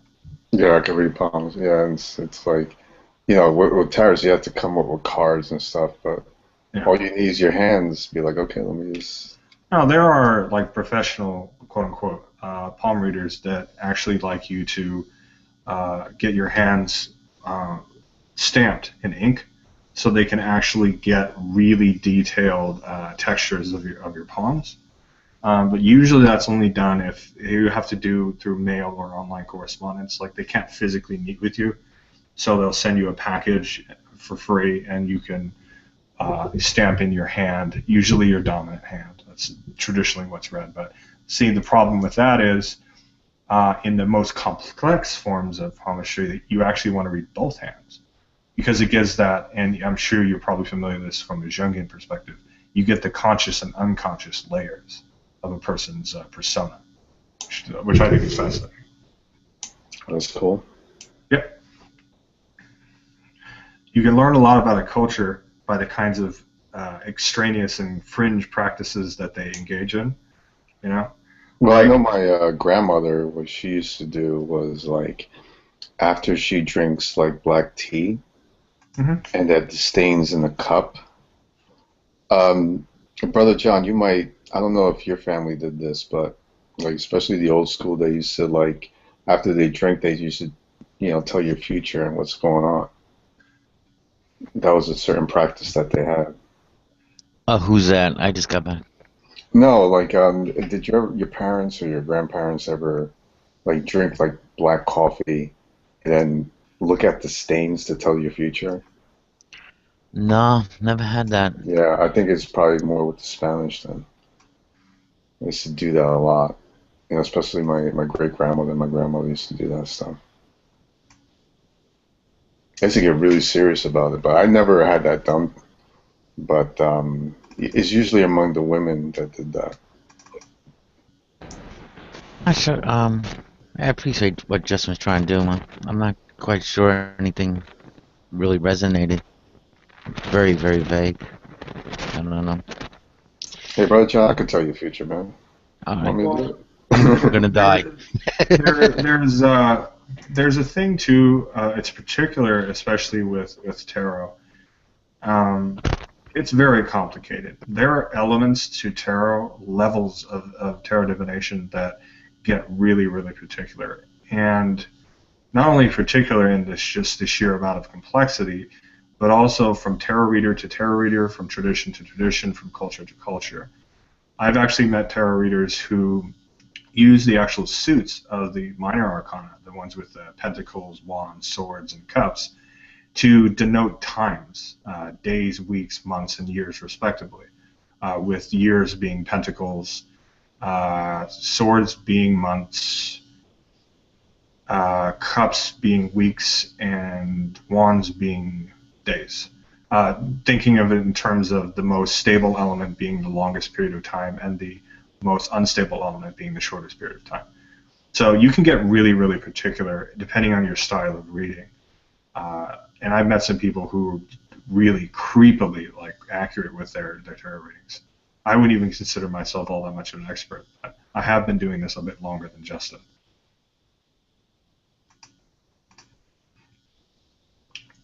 If you ever want to do a reading for me, Kevin, I'd be open to it. Absolutely, absolutely. For those of you who are just fascinated, here is the actual meanings of playing card divination. I'll put it in the side chat. That's cartomancy right there. 8 is beginnings, 2 is exchange, 3 is growth, 4 is stability, 5 is the body, 6 is pathways, 7 is obstacles, 8 is contemplation, 9 is transformation, 10 is completion. For those of you who are familiar with numerology, that is the classical understanding of those numbers. Jacks are messages, queens of truth, kings of power. Diamonds usually represent health and wealth. Clubs usually represent wisdom, creativity. Hearts are emotion and spirituality, and spades are challenge and adversity. So what you do is you take the core meaning of the number, or the actual court suit, respectively, and then you combine that with the particular suit it is, and that gives you the particular of the individual card. Then, of course, if you're doing multi-card spreads, like 3, 5, 7, or 9, you correlate how they relate to each other based on the spread that you use. And that's where tarot and card readings get really particular, is that the relationship from one card next to itself, next to another one, as it is adjacent or is parallel to it in meaning, in place on the spread, and all that. And it can get really, really interesting.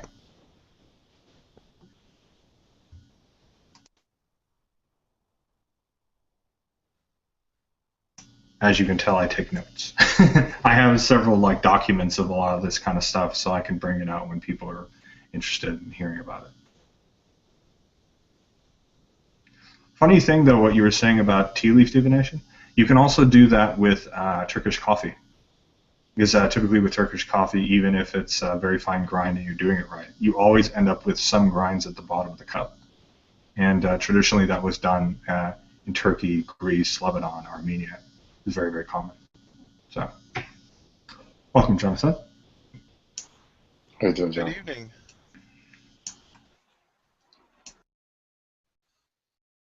How are you guys doing? Good. I just came in like 15 minutes ago. Oh, very good. They were doing tarot readings. Ah, tarot readings. I remember last time I had a tarot reading, I think it was like some fortune teller for a recreation day at my middle school.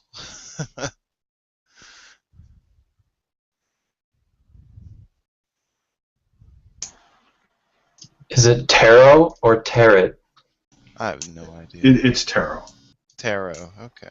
It has trappings in French mysticisms and things, so it's tarot. Is there like an official historic association of Roma people and tarot?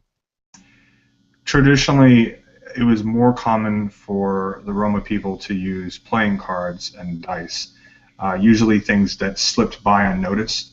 The aspect of tarot, a lot of people misunderstand is that it was usually used.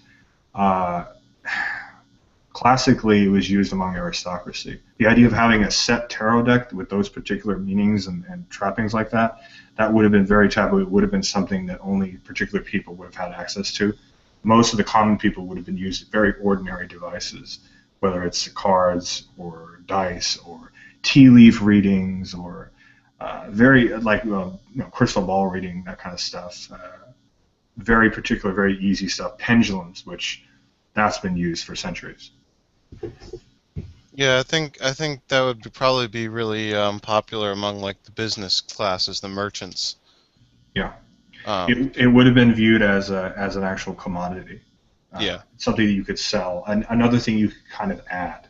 Especially true if you look at the Middle Ages and the practice of the cunning woman and the cunning man, who were kind of vaguely witches. Some have made the association that they're witches in a very pagan sense, though it would have been common for a person to be an herbalist and a diviner and a kind of lay medicinal practitioner or something to that effect, a wise man.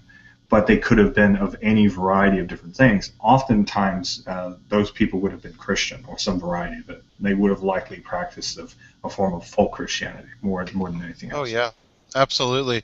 A lot of people forget that the biggest it wasn't until Protestantism sort of took hold in England that the biggest I guess the biggest church discipline issue was folk religion.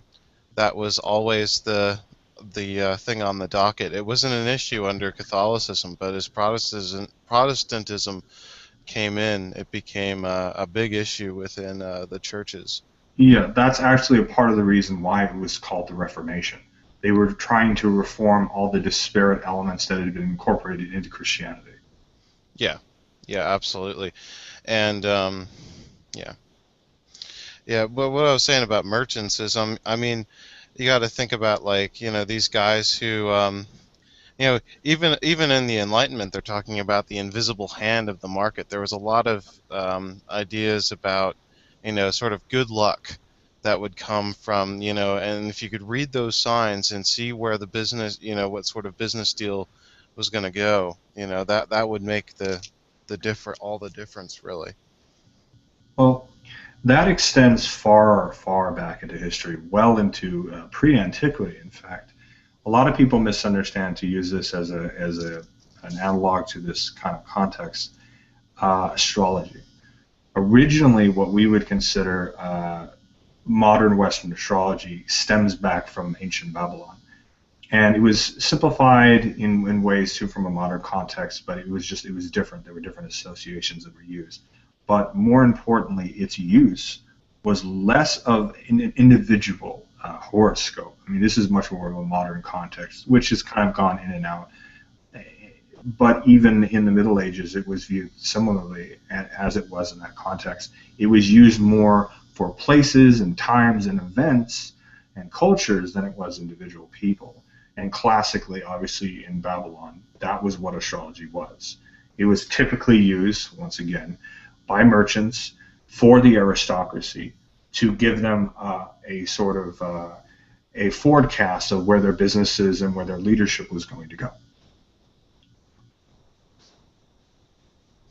Yeah, that's uh, I get that. It seems that would be the thing to do, especially if you're living during that time period. Well, it's also very particular to uh, Semitic and particularly Mesopotamian culture. They attributed their divinities more to astrological and celestial elements than probably anything else in comparison to many of their other cultural contemporaries at the time. So it would have made entirely a lot of sense for them to have used that pretty prolifically in association with kind of their political and religious power structures.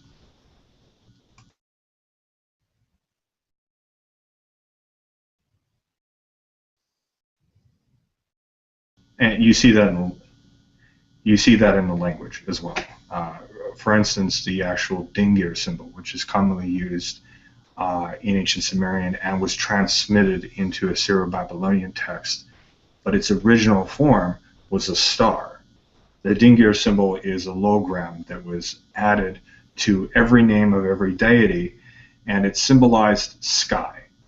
Its actual name is An, which symbolizes one of the highest firstborn gods in the Sumerian pantheon. So it would have had that immediate association of the heavens, this deity of the heavens. That's kind of its rough translation when you try to attribute it to more modern languages.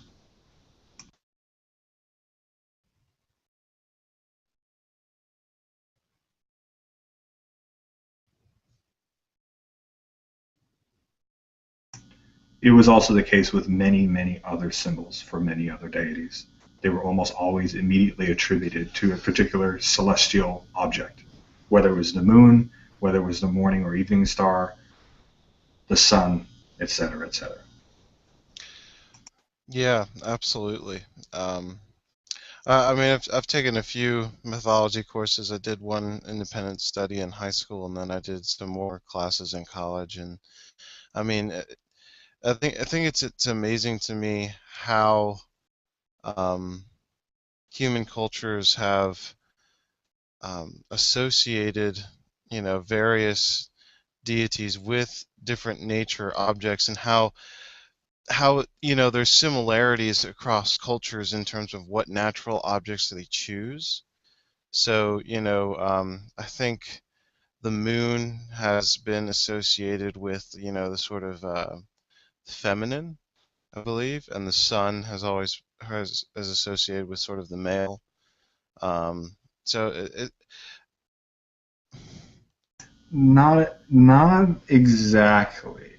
More specifically, or actually in more broad sense, the moon is associated directly in almost every culture with fertility, whereas the sun is more associated with life force and vitality. Depending on the culture, they were very different. For instance, in Assyro-Babylonian culture and in the earlier Sumerian culture, Shamash was female, was the god of the sun. And a lot of the similar kinds of lunar deities, both among the ancient Sumerians, the Babylonians, the Assyrians, the Nabateans, the Sabbateans, and the various Levantine Semitic peoples like the ancient Canaanites and the later Phoenicians, they were almost always male. So it was more of a man on the moon kind of context than a kind of lunar goddess that you see more commonly with Selene and Artemis in Greek mythology. And actually, in point of fact, there's more of the immediate female to male moon to sun in European mythologies than there is in actually Semitic and East Asian mythologies, which have the exact opposite.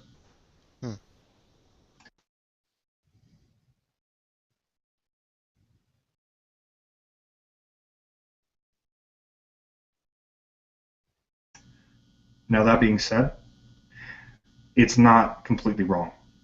And commonly, the male deities that were attributed to the moon in those various cultures, they were not the most aggressive, hyper-masculine kind of deity that you would typically see in many of the kind of core pantheons, as, for instance, associated with storms and the sky, or the paterfamilias of that particular type, Zeus, even Marduk. I mean, those were far more militaristic and powerful, kingship-oriented type deities, where the moon deities were usually of a sort of lesser status, more like an Apollo or a Dionysus than a Zeus or Poseidon or Hades.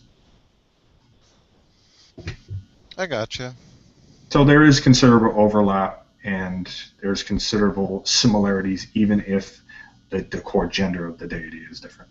Mm-hmm.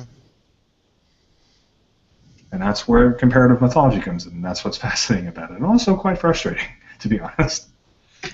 Yeah, it's neat because I mean the way I sort of see it is everybody's trying to sort of weave together the reality that they see into a coherent story that makes sense for them.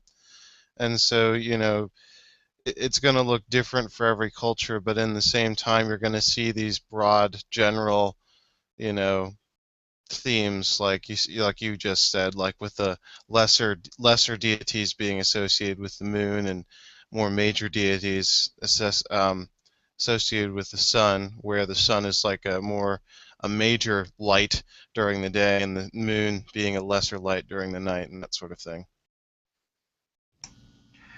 Yes, absolutely. And then a lot of times the deities themselves that are associated with the night itself, whether male or female, tend to have at least, if not a higher status, a higher presence, either in the mythology or in the creation story.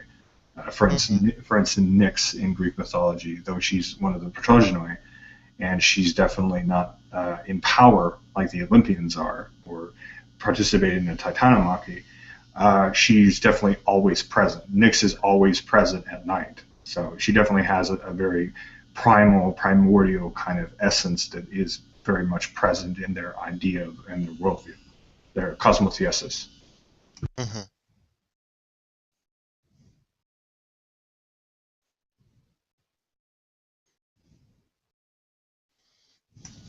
Quite interesting. I just did a free online tarot reading. I don't know. Guys piqued my curiosity. And it was a universal 6-card spread, it says. And unusual. 6 is not very commonly used in tarot. It's usually odd numbers. But yeah. But I must say, 6 is good too. But I must say it was quite spot on with what I was feeling and desiring. But I mean, I take these things with a grain of salt, but whether you're spiritual or secular, you should always take it with a grain of salt. Oh yeah. Oh, it's a very small grain of salt, that's for sure. Because these things could be just, it's like a game of chance, Yeah, absolutely.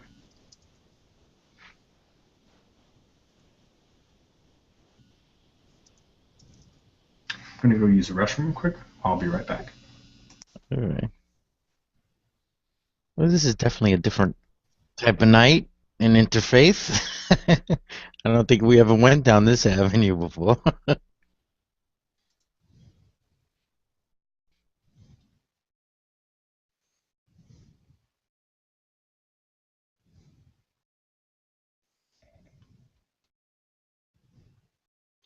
I was just looking at a grain of salt. I'm like, well, where does that come from? Pliny the Elder's Naturalis Historia, regarding the discovery of a recipe for an antidote to a poison. And the antidote, one of the ingredients was a grain of salt. Threats involving the poison were thus to be taken with a grain of salt, and therefore less seriously. Interesting. Very interesting.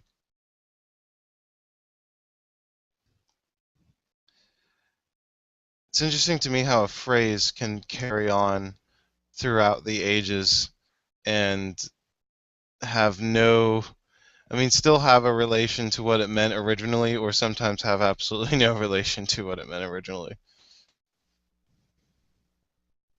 Somebody earlier brought up the word moot. Moo-oo? Moot. M-O-O. Oh, moot point. Yes. Yeah.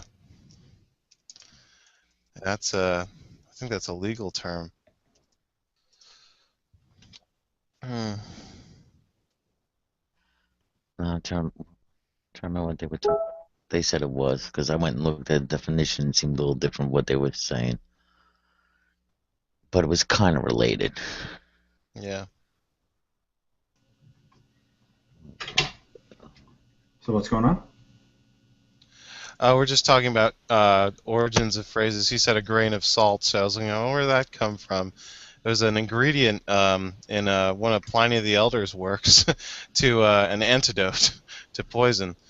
So you take it with a grain of salt, meaning that you have part of the antidote with you when you hear the statement. to the poison that you're consuming. It's assuming that you're consuming poison. So you take it with a grain of salt so that you don't die. In case it is poison.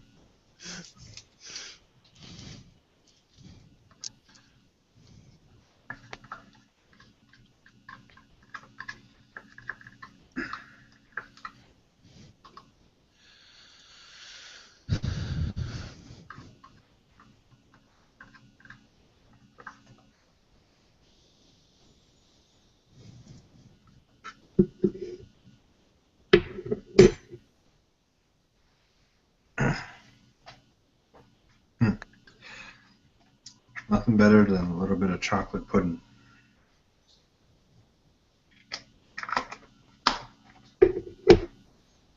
Now you got me thinking of Bill Cosby. Right. Fortunately, it's not Jello. Otherwise, that'd be awkward.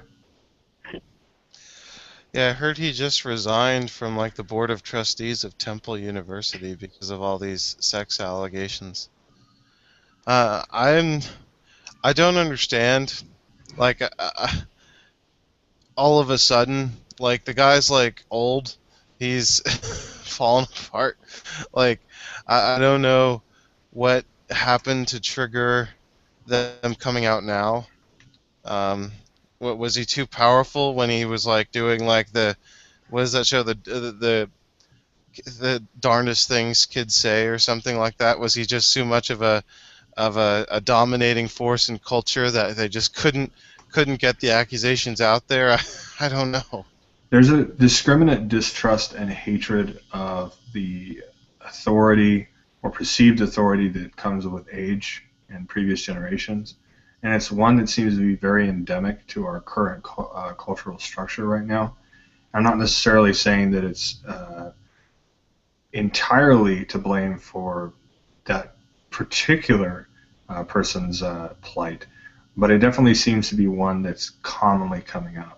I mean, it's a little harder to make that sort of argument when it's a politician, because there's much more of an inherency to that distrust, not only in governments as they are, but especially in American government. It's very much core to a lot of the founding of our nation as it is to have that sort of distrust of government. But I think that equation of authority and age and power and influence and money is just so often commonly associated. It's almost immediate. But how old was the person who cried rape for Bill Cosby? And how old was she when she said that it occurred? I really didn't look too much into the case. Yeah, me either. It's just another piece of really dark news that just seems to drag on. Yeah. I was I was thinking, I haven't heard about ISIS in a while. Earlier this evening, I was looking up ISIS. I'm like, okay, so where are they? How much territory do they still have? They're still there. They're still kicking. The media just sort of forgot about them because of Ferguson. But well, I think maybe that's just from our particular perspective living in America. Yeah. Have you looked at any foreign sources of news media and seen what ISIS has done? Yeah, I mean, I generally use BBC as my, go-to, just because I can't stand Fox News and CNN. If you're going to have to choose a 24-hour news service, I mean, your choices are very limited. I mean, BBC isn't very good either, but they haven't really been covering the story at all lately, and they're supposed to be international. You watch any RT? RT? RT Yeah. News? Russia Today. Oh, Yeah. Russia Today, no.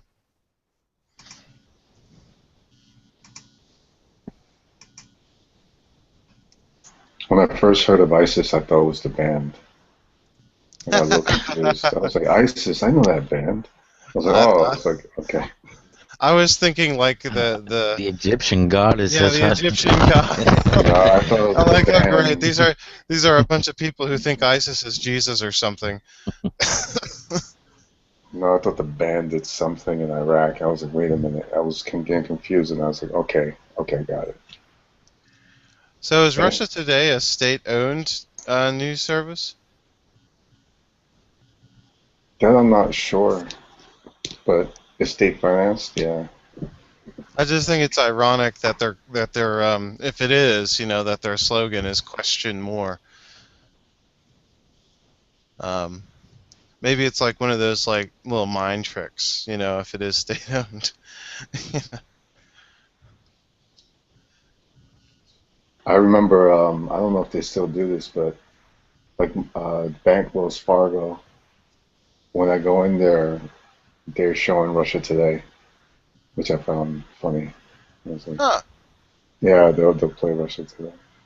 Yeah, I work at a bank, and there's one branch I think where we actually have a television set, and they play Fox News, and whenever I'm there, I just request that we turn off the television for that day because I can't stand it.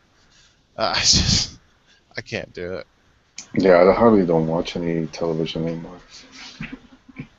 It's not practical. Yeah, I'll watch the nightly news and I'll watch a show that's previewing. Yeah, I can't even watch the news. Yeah. That's something that I can't even do.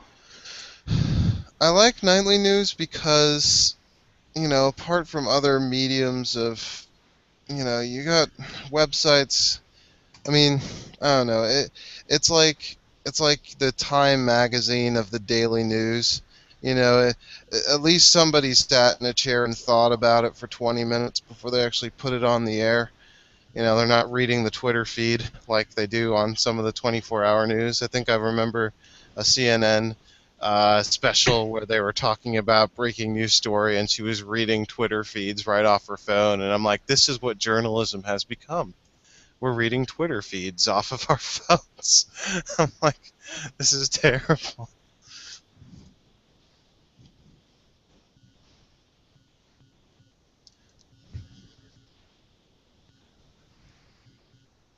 So I'm always looking for decent alternative news services. Well, so I listen more to radio than because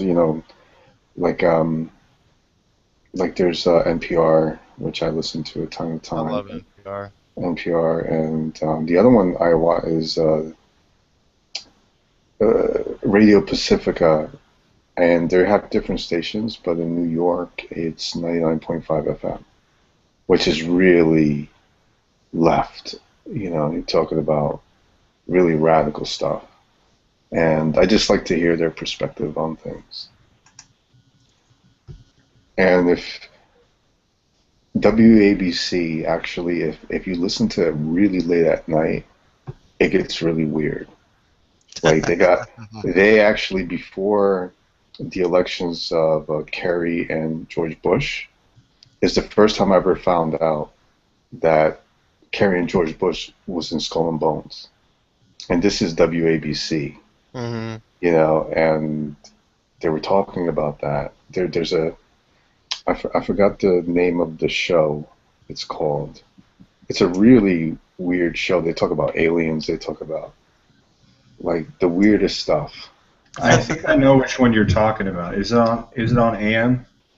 It's on AM. It's 770 AM, Yeah. but this is the East Coast. I don't know. No, there's a station like that. I think it's lower on the stations, like in the 80s potentially, on the stations. But I remember there's a station like that really late at night when I was on the road. I'd listen to it just for, shits and gigs. And yeah, they'd be talking about aliens and like weird conspiracy theory. Yeah, like Skull and Bones type of thing. Yeah. And that was like a really important piece of information that I got. I was like, holy, John Kerry and George Bush are in Skull and Bones. I was like, okay, I did not know that. Red Eye Radio, is that what it's called? No, it's not that. No way. All right. Not that. I'm just looking. It says 1 a.m. to 5 a.m. So I'm on the I don't know the if they still have it on. 77 770. WABC. Yeah, WABC AM. Damn, what's Coast to Coast? Coast to Coast. Oh, my Yeah, friend. Yeah, one of my friends was telling me about Coast to Coast. yeah. Coast to Coast is freaking amazing. Like Hmm. they had this one guy that was calling up, and he was being chased by aliens. And you could actually, if you the two album, the newest one, the latest one, actually has that clip from Coast to Coast. I don't know if it's the last one or the one before that, but they have a guy like breathing heavy and like, yo, I'm getting chased. You don't know what's going on, and like it sounded really real, but it was on Coast to Coast. Yeah. Well, I believe it or not, I was sitting in a Dunkin' Donuts, and there was this guy who was sitting in the aisle across from me, and he was on his cell phone. I don't even know if the cell phone was on or not. And he smelled really bad, and his hair was all in all different directions, and he was had his phone up, and he was talking, and he was like desperately trying to get a friend to help him because there's aliens who are out to get him, and the FBI wants him dead, but they can't. They don't know where he is. And I'm like, is this real? Like, and I mean, I mean, smelling him and just hearing his voice, I'm like, all right, he must have escaped from either someplace or he was just released because this guy is just absolutely nuts.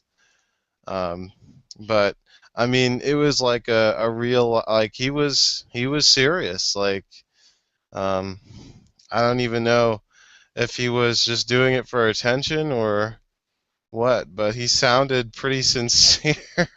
He looked visibly worried. Yeah, sometimes you do enough drugs, you could get to that level. At times, like especially you take some really strong stuff.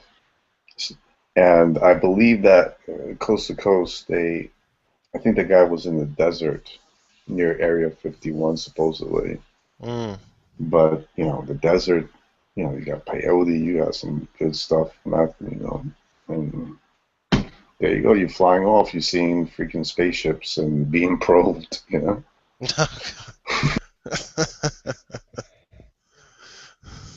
Something that I thought of some time ago, just as a sort of thought experiment. I mean, you have these people who are like really deep into the sort of alien kind of conspiracy stuff. You have like ancient aliens and stuff like that on even History Channel and stuff like that. Just as presupposes no matter what you actually believe about the potentialities of extraterrestrial life. Let's say in 100 years or even 50 or 200 years, whatever, that we actually make first contact somehow with with alien races, right? And it goes through the kind of bureaucratic process of of us actually interacting and integrating and actually communicating with these alien races. Let's say that that's the case, and we do actually meet alien life. What happens to all these guys when like their whole thing's blown up and they realize that, well, maybe there is some truth to what they were saying, but it's clearly not what they've all been saying for the last century or 2 centuries or whatever the case may be? What happens to those people after the point? Like once we actually somehow, if like presupposing that it's actually true and what we think of extraterrestrial life is kind of true, what we've been told by sci-fi, actually occurs, what happens to these folks? Oh, they were right. Do they just go, I can retire? Do they stop being crazy, or like?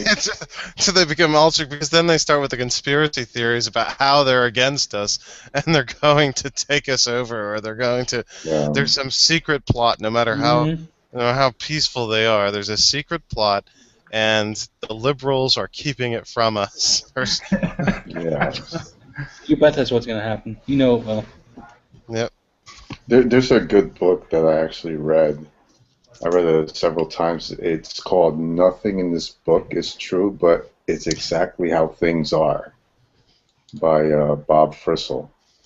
They actually talk about aliens, and there's two different types. There's the physical aliens from Mars, supposedly. They're called the Greys. There's those big aliens with the black eyes. Yeah, I've heard of the Greys. And what they said in that book is that they ruined their home planet. They were like us. They were advancing. They were very materialistic. They knew how to spend, bend space and time. And then there's another type of alien where they're not physical, but they're basically like, light, and they don't have a physical body. They don't need like spaceships to actually go. And they've ascended. They've gotten to that part of the Stargate canon. But they actually lived on Earth, and they actually was teaching several civilizations how to go inward, while the Greys were more outwardly driven, where they depended on technology and material in order for them to advance. So these two alien life forms were in conflict with each other. But it was not so much about the Greys versus these other aliens. It was more about their philosophies clashing. That is so creative. Yeah, I mean, to think that you can come up with all that without any primary source evidence. What if it's all true, though? Yeah, no, nothing in the book is true, but it's the way that things really are. Oh, That's I what know. it's called. Well, that's what I like about it. I know, I mean, because what he's doing is he's creating a dichotomy, and sort of just building on it. And the what's really neat about the sort of the Stargate series is that it was started by essentially running with theories that were developed by these futurist scientists and archaeologists, and they explored a lot of those ideas with what they were doing with the Goa'uld and the Greys. Or what they called them, they based them off of Norse deities, Thor and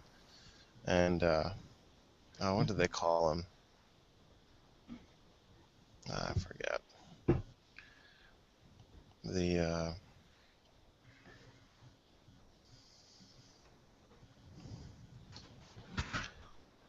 Welcome back, Brother John.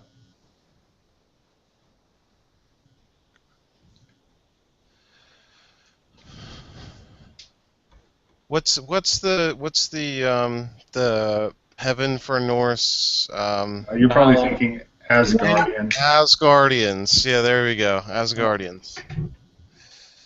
Yeah, and the Asgardians were the technologically driven ones that just pretty much had so much technology they didn't know and their population started dying off. They started cloning each other, and they just need humans for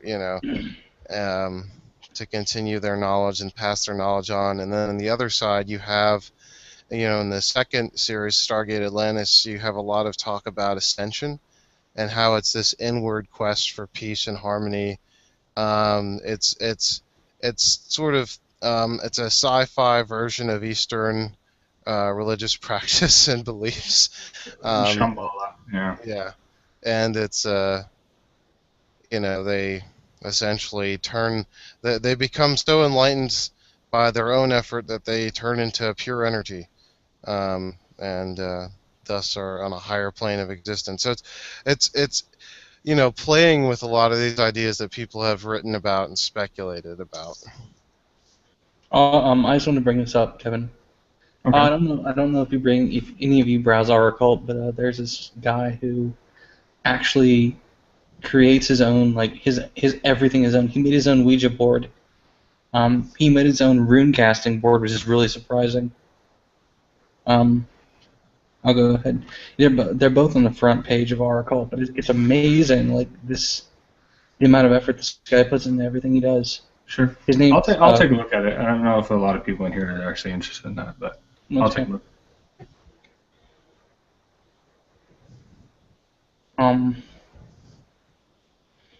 Yeah. So The one thing I have been doing is I've been getting back into meditation often. Does anyone else here practice meditation? And if you do, you just want to like expand upon it? Well, I practice Christian meditation, which involves reading scripture and meditating on a passage. Hey, that's meditation.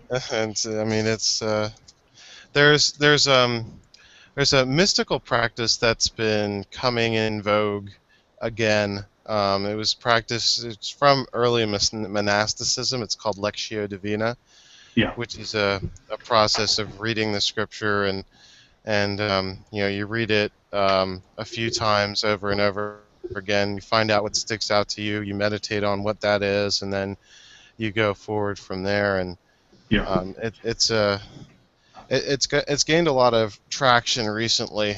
It's these sort of things come and go, but that one's really popular right now. I do know from my sort of personal perspective, I've interacted with several people who are more aligned towards, say, Gnosticism and more esoteric varieties of kind of Christian concepts who do practice that.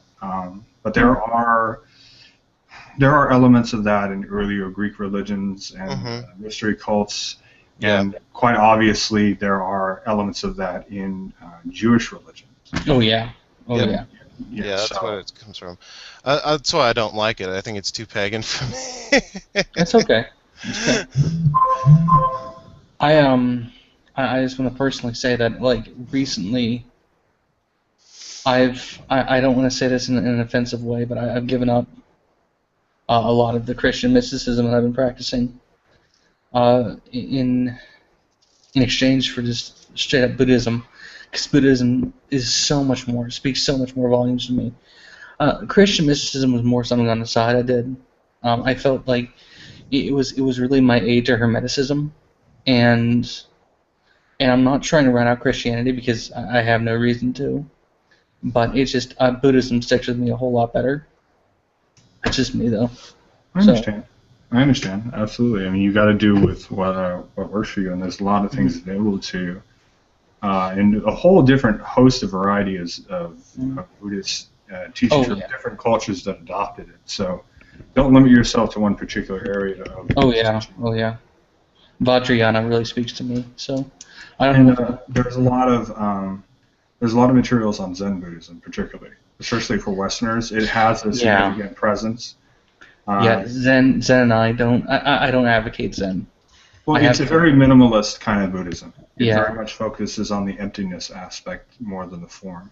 And Vajrayana has more of the kind of Hindu, or at least it's similar to it. So, yeah, for sure. But, what are you drinking? I'm drinking with the Lord this evening. Oh, okay. Lord Chesterfield. Love it. Yeah. Just to let you know, your camera is like, I know it's broadcasting in HD, but like you're getting really choppy. It's really, really choppy. Oh, wait, turn it off? I mean, if you want to, you don't have to. I'm just giving you a heads up. I don't want to bother you with my choppy head. You can dwell on Spurgeon, Calvin, Luther, and Edwards there. I will. Who's your favorite? Most fun to read about, probably Luther. You like because he's such a wild character. He's there's so many quotes. I mean, you could just I think there's a Lutheran insulting generator out there where you can see all the insults Luther wrote. And the funny part, they're actually real insults that he used. So wait, this is a Lutheran insult generator. Yeah, actually, I'll find the link for you. I'll post it in the chat log. Luther, yeah. Calvin's fun because I'm always finding something new that I didn't know about him before. A lot of this is real. I found it. It's actually real. Yeah, it is. You loathe him, a cursed, atrocious monster. I love it. I love it. Yeah. Whole half new building. Yeah, he's great. Um, Calvin, Calvinism has become this blanket term, which is sort of ahistorical because when Calvin was writing, he wasn't very popular. In Mm-hmm. fact, within Reformed circles, Bullinger was probably more popular. So Calvinism sort of develops through later Calvinists more than anything else. But I really, really appreciate, a lot of things. I've learned a lot about his life that I've begun to appreciate. Spurgeon was there was a revival that happened in London. Mm-hmm. They started out. I think he was. I don't think he graduated high school. He was in London. It was called Park Street Church or something like that. There was like 12 people in it. I mean, it was a time where a lot of people had sort of rejected Christianity, and I guess it was crazy because that church went from having like a handful of people in a city of like millions to, they couldn't even find a space large enough. I think they packed the Royal Theater. They ended up taking it to a palace. Like 25,000 people showed up at one point. Like it was a huge, huge movement in London and Christianity back then. And then Edwards, of course, sinners in the hands of an angry God, but also religious affections, which I really, really like because it's the perfect antidote to me for Pentecostals who think that um, all this going into convulsions on the floor and carrying on and everything else is somehow always from God, because the religious affections is basically Edwards trying to make sense of the Great Awakening in um, you know the 1720s 30s, and basically saying, hey, you need to have a criteria here for, you know, just because you had a religious movement doesn't mean that it's from God. Satan is just as good at Yeah. doing that for you. So, Wait, I'm just curious, what was Benny talking about? Is that even like English? Was who? Benny in the chat, what was he even... Oh. I have no idea what he was saying. But I'm getting quotes from Luther. This is my other... Wow, these are fun. These are actually quite They fun. are fun. Yeah. It is the old dragon from the abyss of hell who is standing before me. You are Yeah, pious. a lot of those were directed at the papacy, um, and the Pope. A lot of the, You are more stupid than a block of wood. I love it. Love it.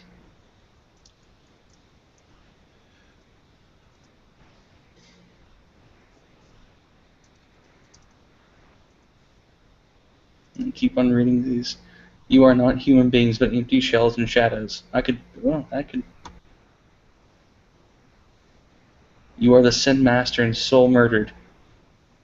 Listen, you ass. You are particularly crass ass indeed, you filthy sow.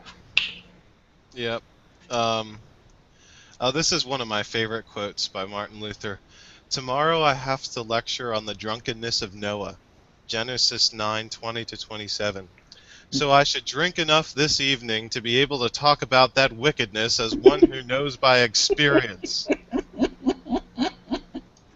Can we hear what your approach is going to be? Like, where you're going with it? Besides the getting drunk part. Well, he said I should drink enough this evening to be able to talk about that wickedness as one who knows by experience. He talked about his, a lot of people don't know this. Martin Luther had constipation issues, and so when he farted, they really stunk. I mean, they were terrible. I have a friend who has constipation, and I could just tell you right now, it isn't pleasant. And he spoke a lot. He says one of the things he says, I resist the devil, and often it is with a fart that I chase him away. When he tempts me with silly sins, I say, Devil, yesterday I broke wind too. Have you written it down on your list? I'm gonna post one of my favorite quotes here. This is in a shortly before his death, in a letter that he wrote to his loving wife, Katie.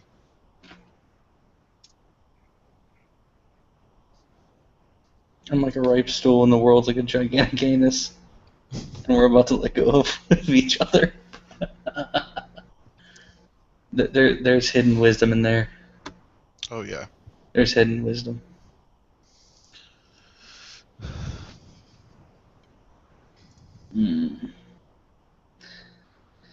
Oh boy, it's fun talking about this stuff. Like I'm glad. Here we have everyone. It's fun. So. That was the purpose of this group in the first place. Yep. Unlike Evan. Yeah, well, let's not talk about Evan. Yeah, let's not.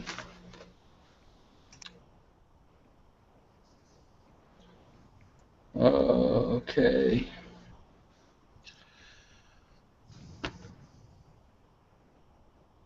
Well, then why don't you post it, Doug? Obviously can't hack into your screen to see your chat. You're just posting it there for us to look at now. And now we just want to ask you questions. What are Ruiven and Doug talking about? Magical things. They've probably figured it out. They're talking about shoes. What kind of shoes? Shoes. No.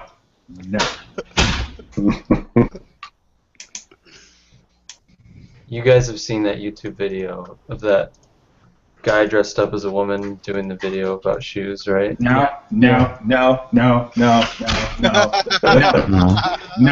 I think we touched the Never sensitive again. spot. Never. These shoes are $500 fucking dollars. That's it? No, I'll post it. I've seen it. It was, I think his name was Skeptic. The icon with the shaved cat. I wished him happy birthday. And I showed a picture of a pants that go, not pants, but shoes that actually are pants to connected to the shoes, and they're laced all the way on top. It's the ugliest thing I ever seen. So I showed. Yeah. It sounds like something for toddlers.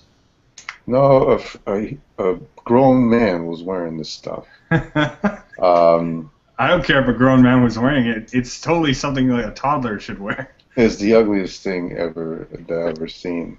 Let me show you. Let me see if I can get you a link to that. Frank, I want to know, how many hats do you have? I have a total of 15 hats, I believe.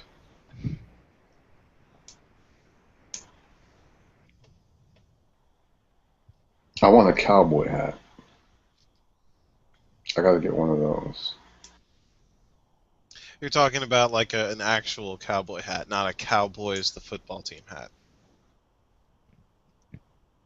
No, yeah, actual cowboy hat.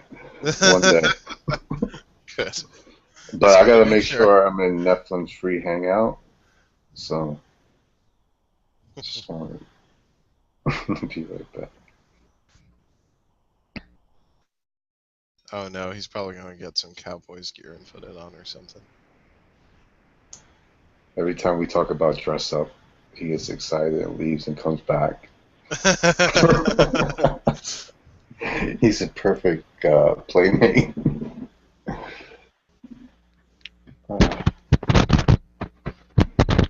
Oh yeah, I was wondering, what was that all about with the shoes? He was going, no, I don't know. Yeah, you hit a soft spot, man. Oh. Don't know. Shoes. Shoes.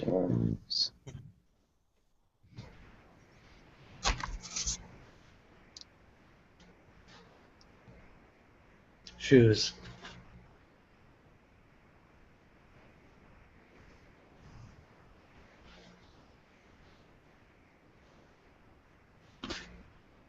I don't know, buddy boy.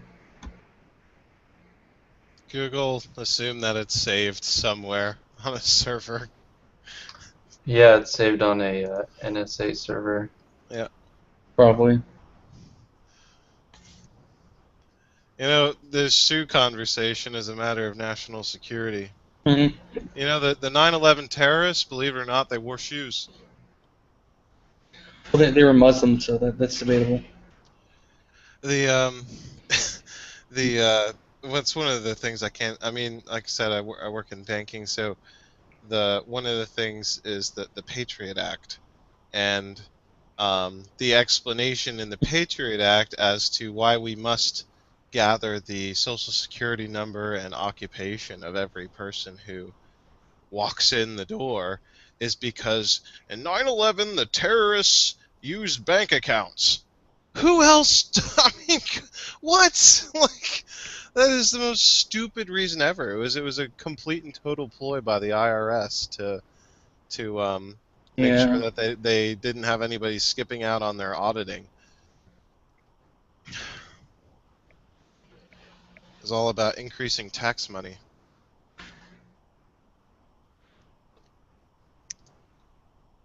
Which is actually, it's worked. I mean, you know, it used to be that you can just, you know, if you had a check that was made out to a business, you can just go out and cash it. But now you have to deposit it because the law is written in such a way that it must be deposited so that they have a record of it going into it. Mm-hmm. Well, mm,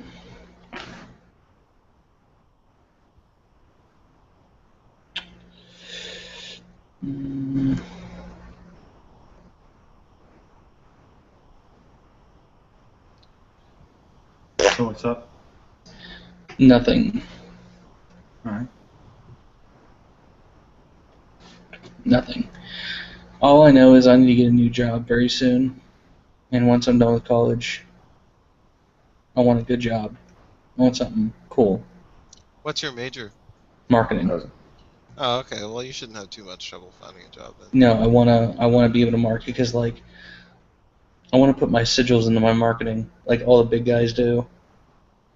I need to do it because I'm a loser, and I put sigils into marketing. But wait, isn't Mark? Never mind. It's okay. It's okay.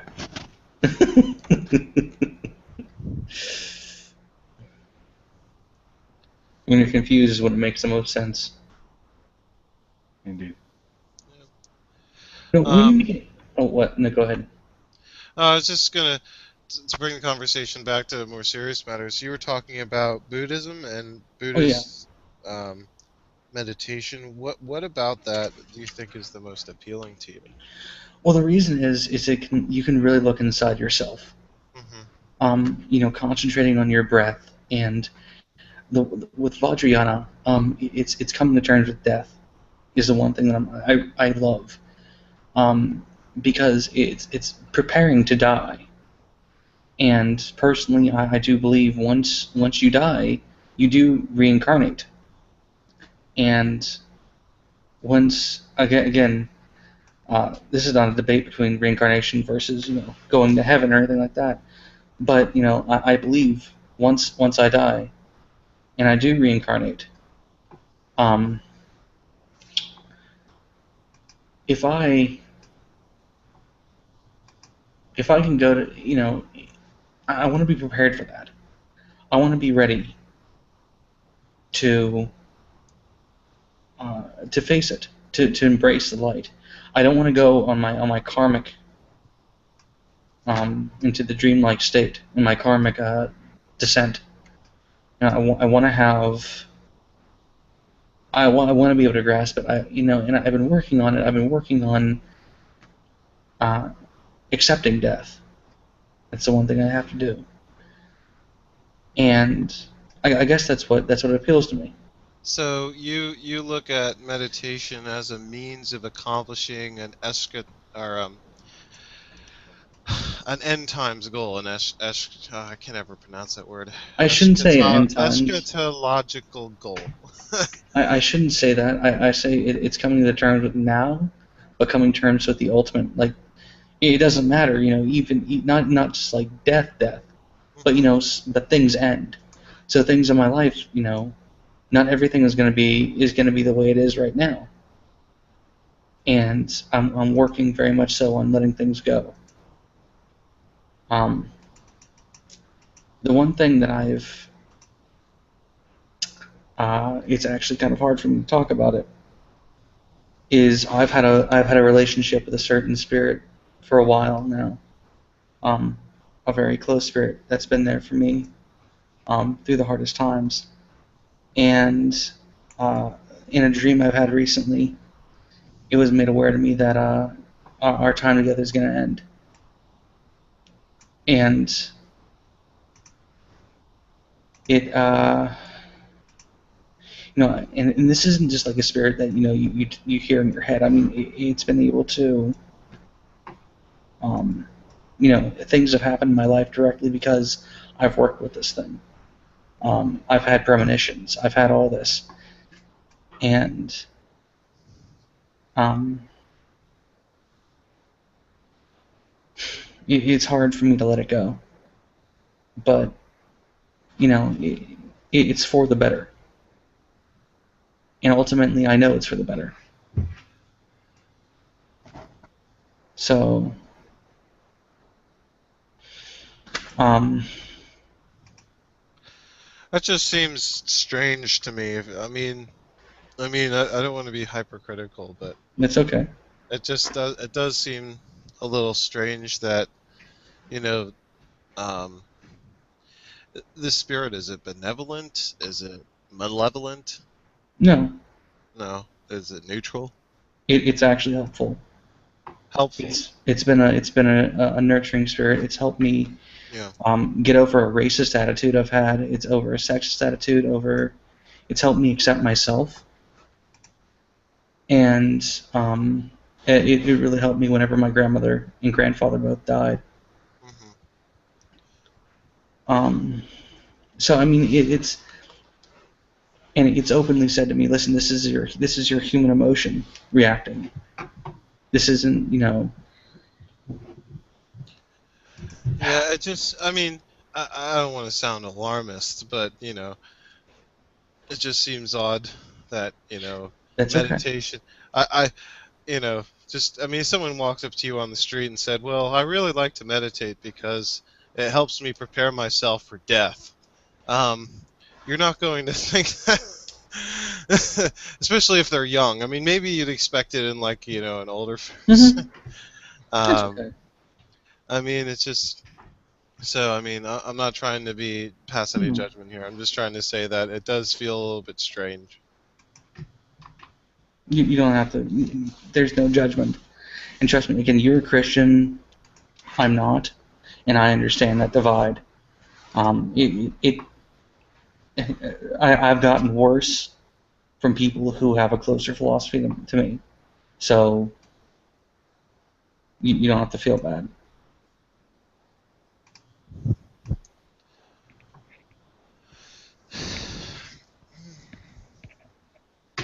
Choose your pants wisely.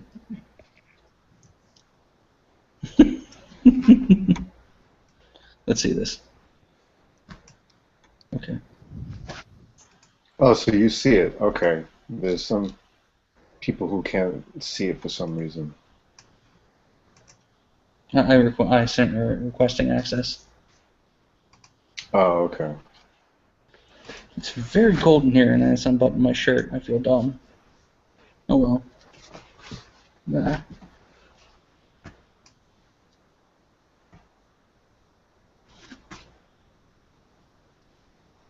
Well, talking about meditation, meditation has a lot of benefits for your health.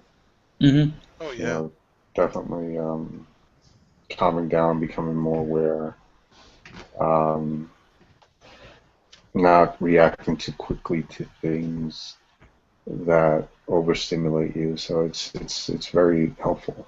Like I try to meditate as much as I can, and contemplate, and it does help. I mean, even if you're not a believer of anything, even if you're completely atheistic, there's still benefits to it. Yeah, definitely. It's an exercise that is yeah. very beneficial.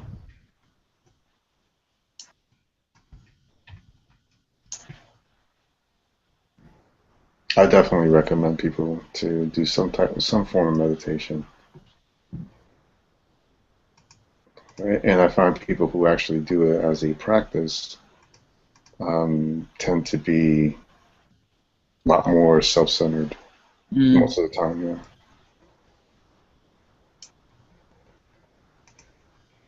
There was a quote that I wanted to share with you, Justin. Okay.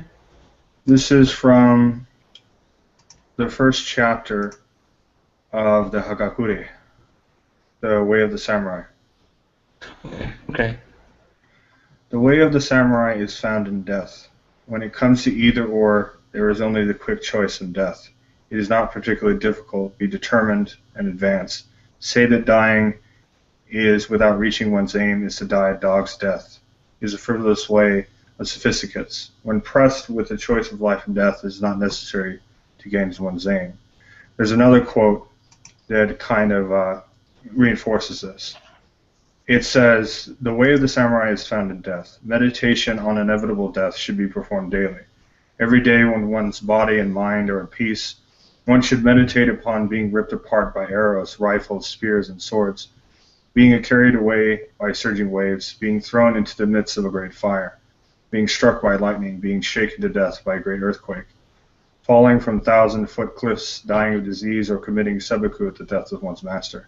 And every day without fail, one should consider himself as dead. This is the substance of the way of the samurai.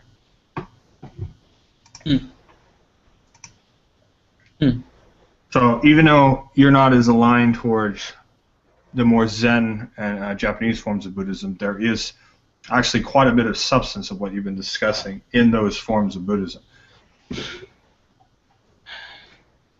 No, that makes a lot of sense, especially within that context. Yeah, it's a warrior's code. Yeah. And there's a lot of that there, not only in Buddhism but also in the earlier Shinto tradition, and you see this in warrior cultures throughout the world. It's not literally that you live for death; it's that you live as if it's your last day. You live with the best content and the best meaning that you can, learning to survive, learning to live simply and honorably. You see that in chivalric code, as well as that of the samurai of Bushido. And the ancient Vikings and Spartan cultures were definitely like that as well.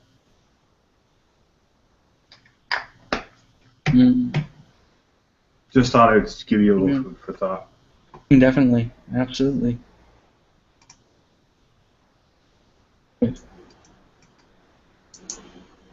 Rumi once said that silence is the language of God, all else is for translation. Similar to the Tao. And, yeah. The Tao cannot be seen, it cannot be heard, it cannot be felt, it cannot be witnessed.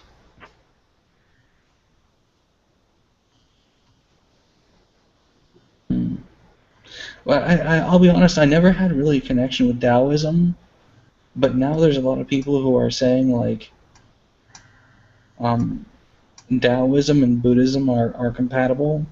Maybe they are. They are to a certain extent, particularly in the meditative practices and the more metaphysical contexts, and they're very much kind of integral to Chinese medicine. They share a lot of commonality, at least in rural China. Like Shan Buddhism takes aspects of both. Yes, it does. Very much in the same way that Shintoism is largely incorporated into a lot of Zen styles of Buddhism.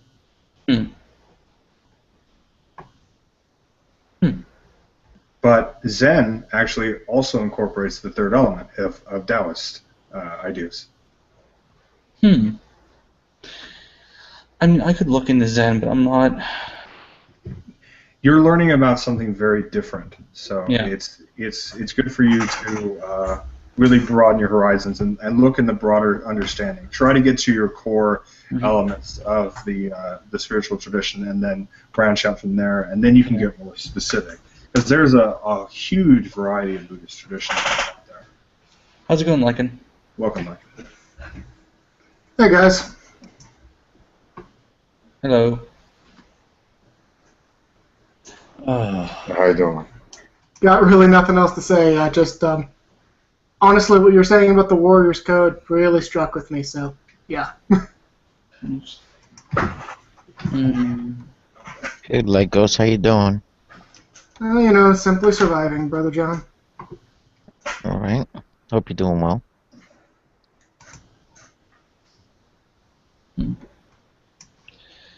Man, so I haven't heard much from. I don't know who Green Souls is. What's your name, man? Green Souls. Like, what should I call you? Oh, you can call me Frank. Frank. So, Okay. Yeah, Frank I with haven't. a C. Yeah, with a C. Yeah, it's half of my name cut. Okay. Could you tell me about yourself? Sure. Yeah, I don't know where to start. Sometimes when people ask me that, I'm kind of stumped because usually there's like some type of a format. And should I begin when I was like 3 years old, before? I mean, what's your spiritual? Oh, my spiritual path? Yeah. Oh, yeah, I'm a Sufi Muslim. Oh, that's cool. Okay. Yeah, yeah, I'm part of an order, and It's very cool. I've been practicing close to 14 years. So what made you convert to Islam? Well, it was the progression actually. I was looking for something, I was searching. I was really into yoga. I was really into like a lot of meditative practices, and I couldn't really go back to because I grew up Catholic, but I went to a lot of churches that were not, and I was looking, and I had a lot of friends that were Muslims, but by identity only. But I started exploring it. I got turned off one time when I first began trying to practice because it was more of a strict Salafist mosque, and I couldn't really relate, and it was becoming a lot more alien to me. So I kind of delved into that, but I started reading poetry from Rumi, and I just fell in love. And I went to a retreat one time, and ever since then I haven't looked back. That's like the short general version. Well, that's really awesome. Mhm. I congratulate you on that. Oh, thanks. It was a journey, and it still is. So, um, you know, it's very interesting. People have different perspectives on things, and I have to say, I'm really happy. Um, the decision I made, and we'll see. We'll see what happens. Yeah, I think I was thinking 9 times out of 10, if a member of the Muslim community joins an interfaith forum, they're going to be Sufi. Yeah, It's and Ruben got it right, by the way. Yeah, it's like the Spanish American Roman Catholic term. So exactly, and married a Shiite. yeah. Yeah, Spain's Catholicism to me is, it had to be Spain when the Inquisition happened. Spain, you have this dual communities living in Spain trying to identify themselves for centuries, and it all comes out of that. So I think today the Inquisition has been renamed the Commission on Faith. It's a nicer sounding name.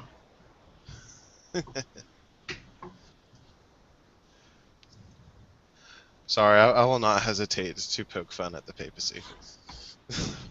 Trust me, Well, you're not offending me, so. well, you know, I actually never had an issue with the Catholic Church. I actually, the times I've been to, church, like I used to actually go by myself when I was a kid. It was like a sanctuary for me because I lived in a dangerous neighborhood. But I never had issue, and to this day, Yeah. I'm just like, okay, it's nice. I'd say pretty much all my issues, at least today, are theological. Yeah, they're mostly theological for me too. Disagree on justification, disagree on adoption, disagree on everything. Authority. Yeah, but I guess I love the artwork and I love the whole scenery of it, but I'm very much more simplistic. I'm a minimalist at heart. Yeah. Yeah, I took a course on Central Islamic lands, 500 to 1500, and we sort of tracked all the historical developments, including Sufism. And to me, Sufism was the most sympathetic, I think, at least that I felt. Um, I think that feeling was pretty much universal throughout the class because there is a lot to be said for the harshness, I think, that you find in the more conservative branches of the faith. Yeah, it's very unusual. At one point, I just, I like the whole concept of the monotheistic concept, and I was really intrigued by that. But as far as a lot of the practices and a lot of the way they view things were very contradictory. It was very somewhat barbaric and confusing.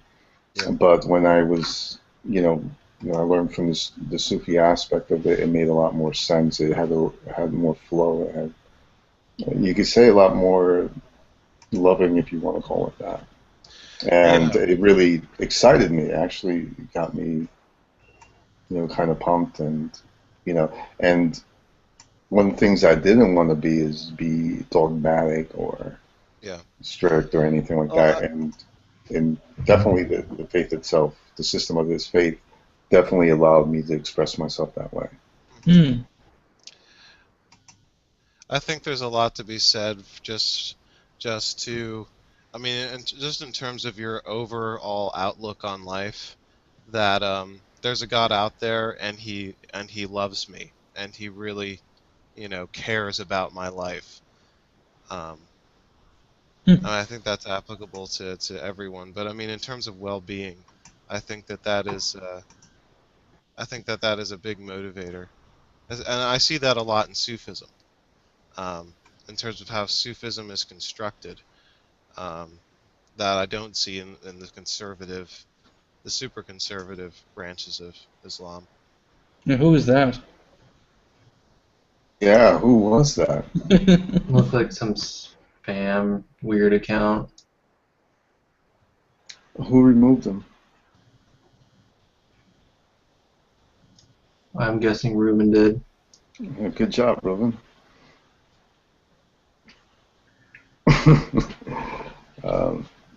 Yeah, that's a really strange account name.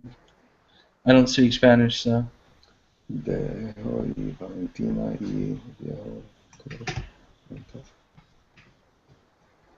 you speak Spanish, Frank? Yes, I do. I'm just reading it now.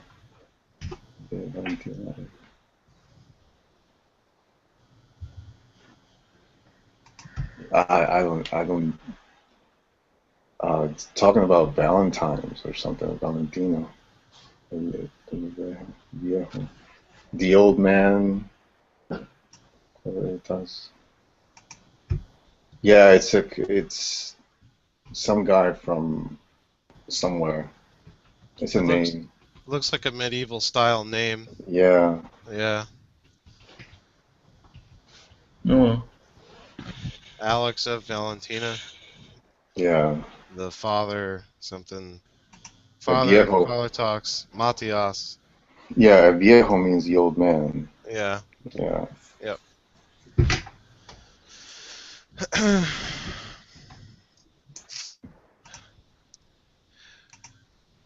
You can tell how, and I'm guilty of this too, how, arrogant or snobbish or at least elitist leaning a person is based on whether or not they like to use very long-winded titles attached to their names. Yeah.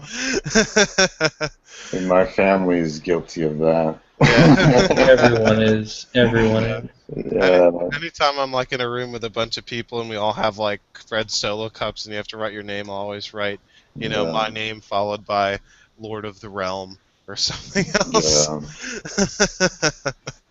No, you it sure you does. guys aren't just at a D&D party? Yeah. Well, most of the time they were. I've only once written my name followed by like an LVX or like that's 777 or whatever in a nod to Crowley. No one's ever gotten it though. So oh Well, I well. never, I see names. I actually seen this guy just recently in my job. His name is like Robert Mills III. And I looked at him like, are you serious? You're gonna put that in your name? But the third is actually, but I never see the fourth, the fifth, the sixth. It doesn't, after the third, that's it, right? Or you could actually call yourself like, Mills the seventh. They do go on. I've seen fourths and fifths. I've met fourths and fifths. And it is practiced. I'm just throwing that out there. I think it's like in I wonder if it's like following like poor countries, they'll try and like a parent will name their kid king or prince or regent or something that's like really flowery in hopes of maybe just one day they'll make it. Maybe that's part of like having like the third or the fourth, it mirrors kings and royalty and things like that. Well, I know some, especially in the inner cities, like some of the first names are called like, for example, Desire. That's actual name, Desire. I had one that her name was Delicious. Her actual name was Delicious. Oh my goodness. I was Yeah. about to say, you sure that's not a stripper name? Well, this person decided to like this girl Delicious, and she's now a 35-year-old female with the name Delicious in front of her. Actually on the birth certificate. I'm wondering, like, they ask the hospitals, like, I'm going to call them Delicious. I wonder what they'll do. Would they advise not to do that? Like, excuse me. But... I work retail. I've seen people with very strange names. I live in a complete hick town, so I'll give you a head up with that. I've seen there was only one guy who I've come in contact with his first name was Wiper. Get the hell out of here! Are you serious? And his last name was Blade. Oh my god! That's actually true. Again, I live in a hick town, and they do stuff like that all the time. That is so ridiculous. You know it's true. Then there was a girl named Princess, which you're like, of course. Yeah, that's actually common. But Wiper Blade was the best. Like, what do you say? Could I have Wiper Blade up here? Looking for Wiper Blade. Like that has to be the best thing you've ever encountered in your life. Yeah, Wiper's in the bathroom right now. In terms of, like the doctors, whoever's there saying, are you serious? I don't really think there's anything they can do. Like if the person's serious about naming their daughter Megatron, to reference Family Guy, I don't think you can do anything to stop them. No, I know you can't stop them, but like somebody will say like, hey, could you advise these people, to pick a different name.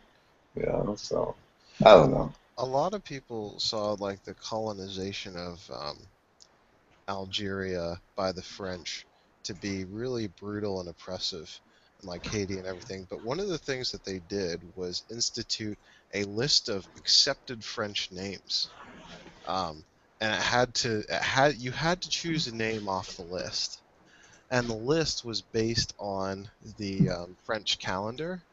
And there was one day, I think it was called um, like Voters Day or something. No, it was VE Day or something like. I don't know what it was, but it ended up being like that was the name that people were naming their kids. Like, so you would come up to like a person that was named, after this holiday. You just come up and oh God, what was it was like Daviet, or or no, something that. Yeah, but it was an abbreviation, like something national holiday, and so they had people named like Donat or something like that.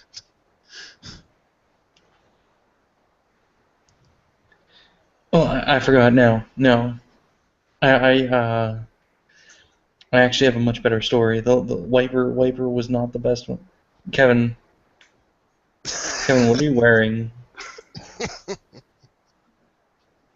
I think that needs no explanation. That is that badass. Yes. What did I tell you guys? You look like John Calvin. Renaissance scholar. Yes, indeed. Okay.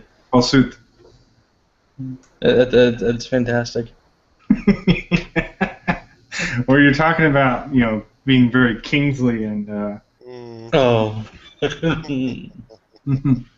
wealthy merchant.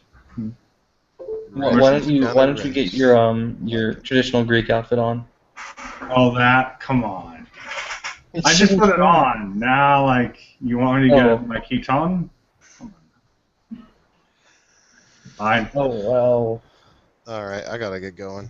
I gotta work in the morning. All right.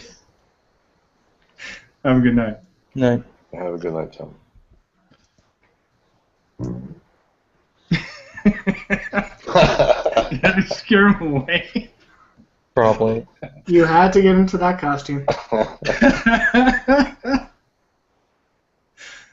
The cat's out of the bag. I'm a Ren geek, so. Nothing wrong with that. Yeah. Have you ever gone to any kind of Renaissance festivals in PA? Me? Yeah. I haven't gone out to Renaissance fairs outside of the state. I live in California.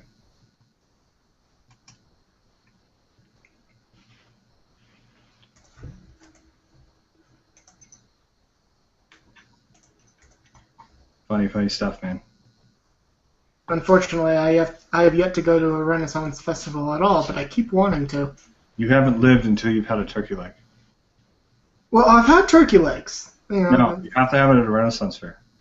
It's different. I know. My friends keep saying that they're going to take me, but I forget to ask. They call women wenches, and it's okay. Wait, you mean we're not allowed to do that outside of a Ren fair?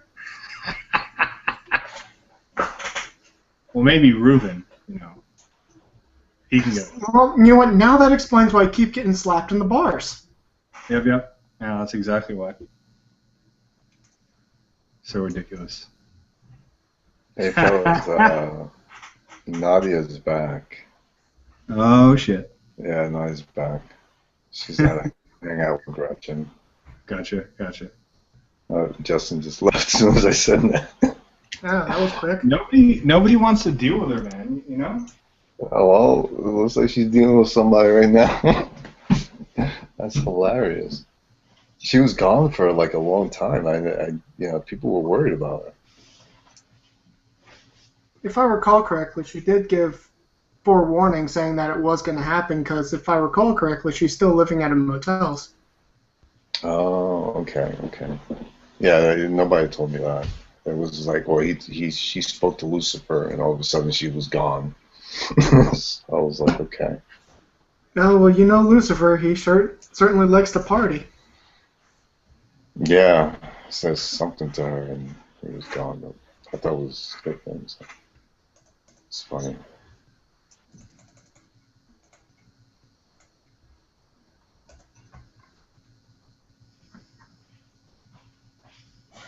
I'm still here, folks. Just doing stuff.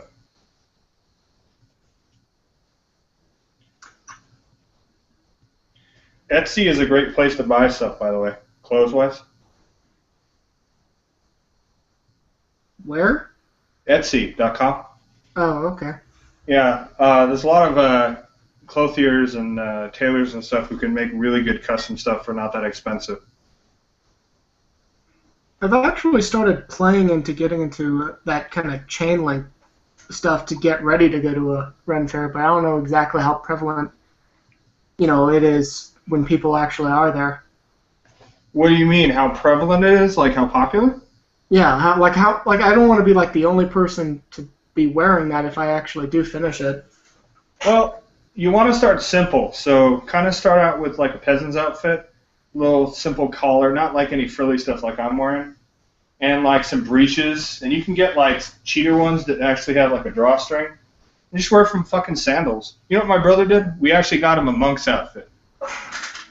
Because think about this for a second. In the Middle Ages and the Renaissance, it wouldn't have been all that uncommon for a layperson to become a part of a monastery, to be a practitioner. They would go. Some people would actually hide out in monasteries. And he has a staff, and he had like the big crucifix around his neck. My brother's Christian, so he was really cool. We set him up with it, and he was our monk in our little group. Interesting. I think it froze for me and kicked me out. I don't know why. Because it didn't like you? I'm telling you. Saying it since I got into this thing. I was going to say, though, probably my most treasured story is when I first started working at my job. And it was like, I think it was like the first week, but this guy just comes in, like, he's dressed as your typical complete heck. I mean, everything is spot on. His teeth are falling out.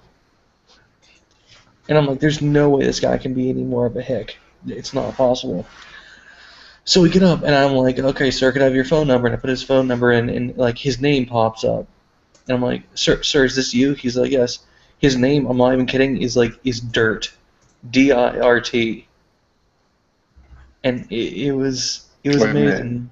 Did he officially change his name to Dirt, or no? It was his Dirt. His name was Dirt. Somebody's parents didn't like him.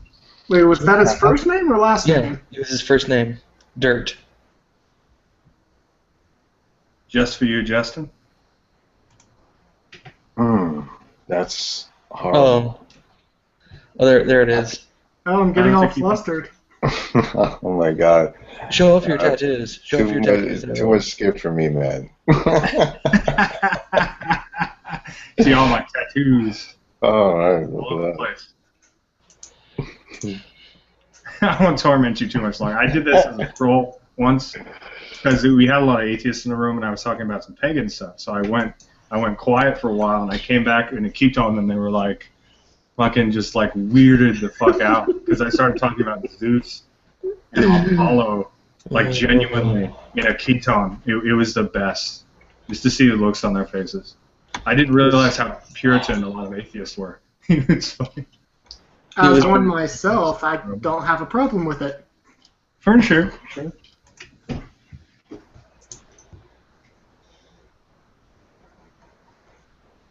Though really, I never knew of anyone to get really offended because of the more ancient religions than, the big three.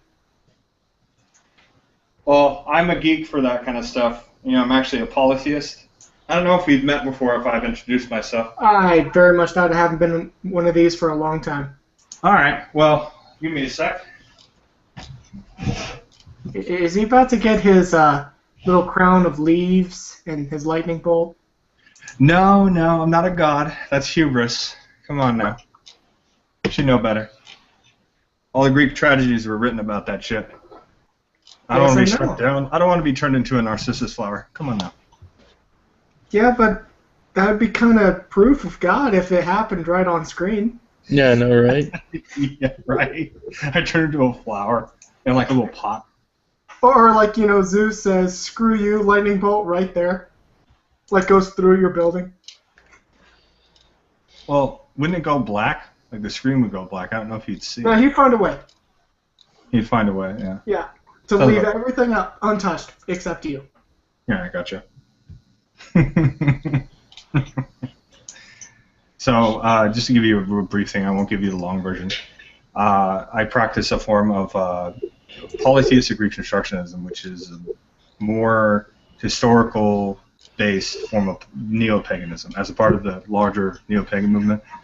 And I practice a Hellenic form of that, Hellenic polytheism or Hellenismos. Hellenismos is a Greek word that was used by Julian, Emperor Julian, the last pagan emperor in 350 AD. He tried to revive the religion during the Byzantine. So that was the term that a lot of Hellenic polytheists used to describe the religion. So I hope Now, that. if you don't mind me asking, were you raised that way, or did you convert to that later in life? No, I converted in college. I've been kind of a part of the pagan and larger kind of pagan occult community since I was, a teenager. Raised Catholic, left when I was about 12, 13, kind of went down a philosophical path, kind of pantheistic, and eventually found pagan religions. And as I educated myself more, I found that I was much more drawn to Greek religion, and then converted to Hellenismos about 8 years ago. Interesting. I kind of went similar, but I kind of passed that and just went to damn it all atheism. Fair enough. Yeah, that works. To each his own. Exactly. Hello, Adam.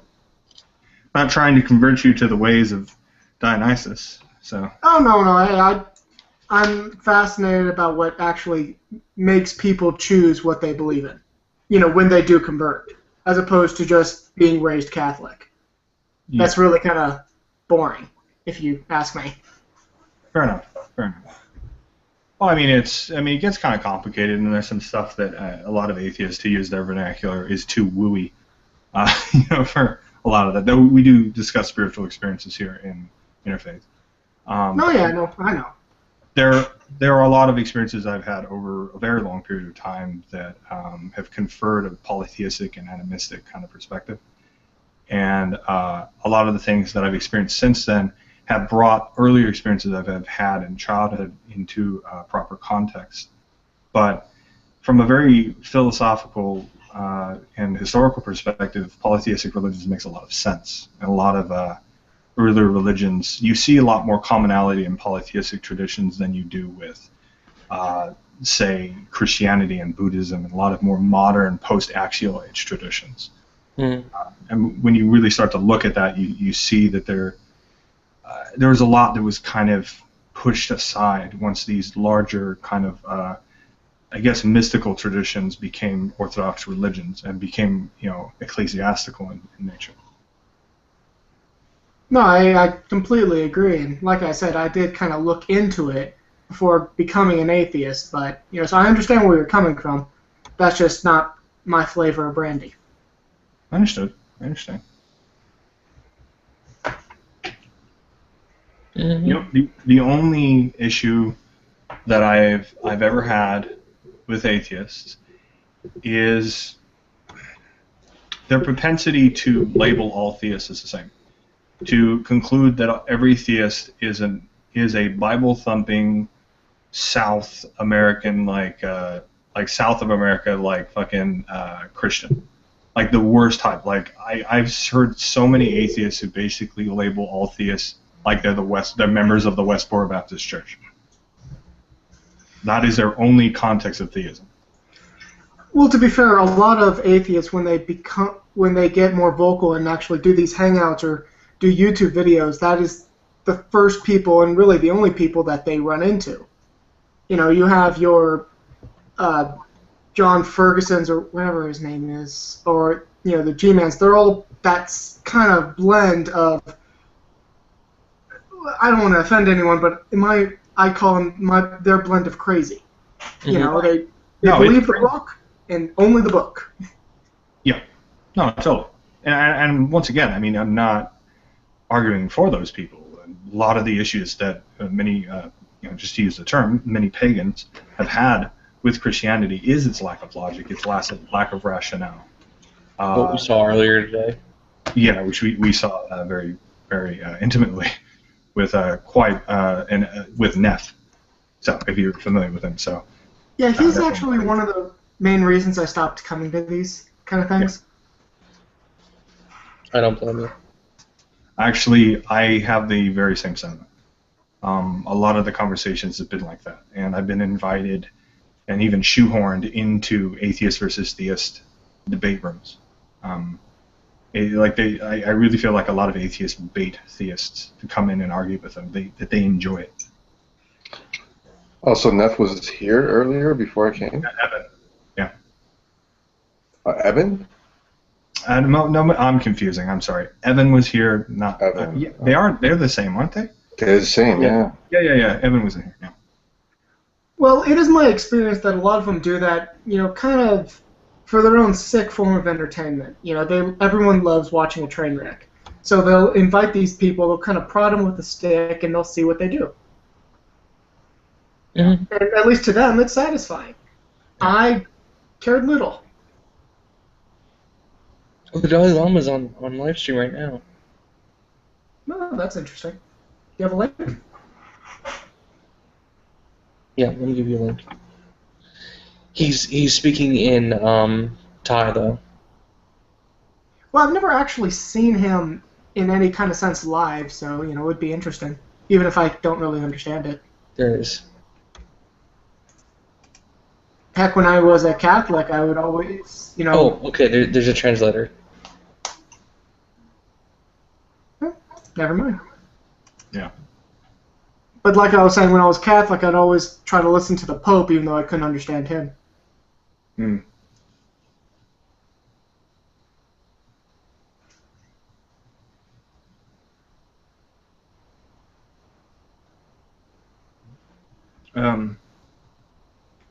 Kind of touching on what you were kind of getting at for Lycan about seeing how people come to their faith and how it's largely boring when just somebody was raised with something and that's it. It wasn't just this clean transition from being raised Catholic to boom, nothing. Because it kind of, a lot of times with spirituality, it ends up coming back full circle, and those justifications and the ways that we put things into context, it becomes flavored by new experiences and old experiences.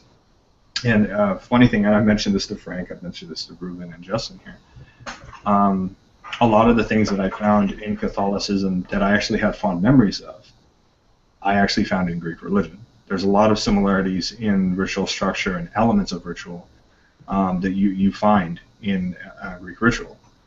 So it's kind of funny, really, at the end of the day, what our cultural and philosophical justifications for where we go religion-wise. Well, in that sense of finding things from Greek into Christianity, it makes a lot of sense because from what I've seen, Christianity, kind of like try to absorb everything they can to try to convert more people. For example, the pagan traditions turned into the Christian holidays. So it makes sense that you would find a lot of similarities from Greek, Roman, or other pagan religions in Christianity. Oh, absolutely. And the sort of substrate of a lot of Abrahamic religions are found in earlier Near East traditions, not only from the kind of Levantine Semitic roots like those of the Phoenicians and the Canaanites, but also from Mesopotamia and earlier Mesopotamia like Samaria and Egypt. I mean, there's a lot of those three traditions that can be found in Abrahamic that have some form, whether in ritual and theological structure or also in their demonology. A lot of deities were incorporated as demons into those respective traditions. Which is kind of like a major middle finger to the people who actually do believe that. Yeah. So there's definitely a lot of hostility, a lot of resentment And I have met people who do practice Near Eastern kinds of polytheism. I mean, talk about something that's taboo.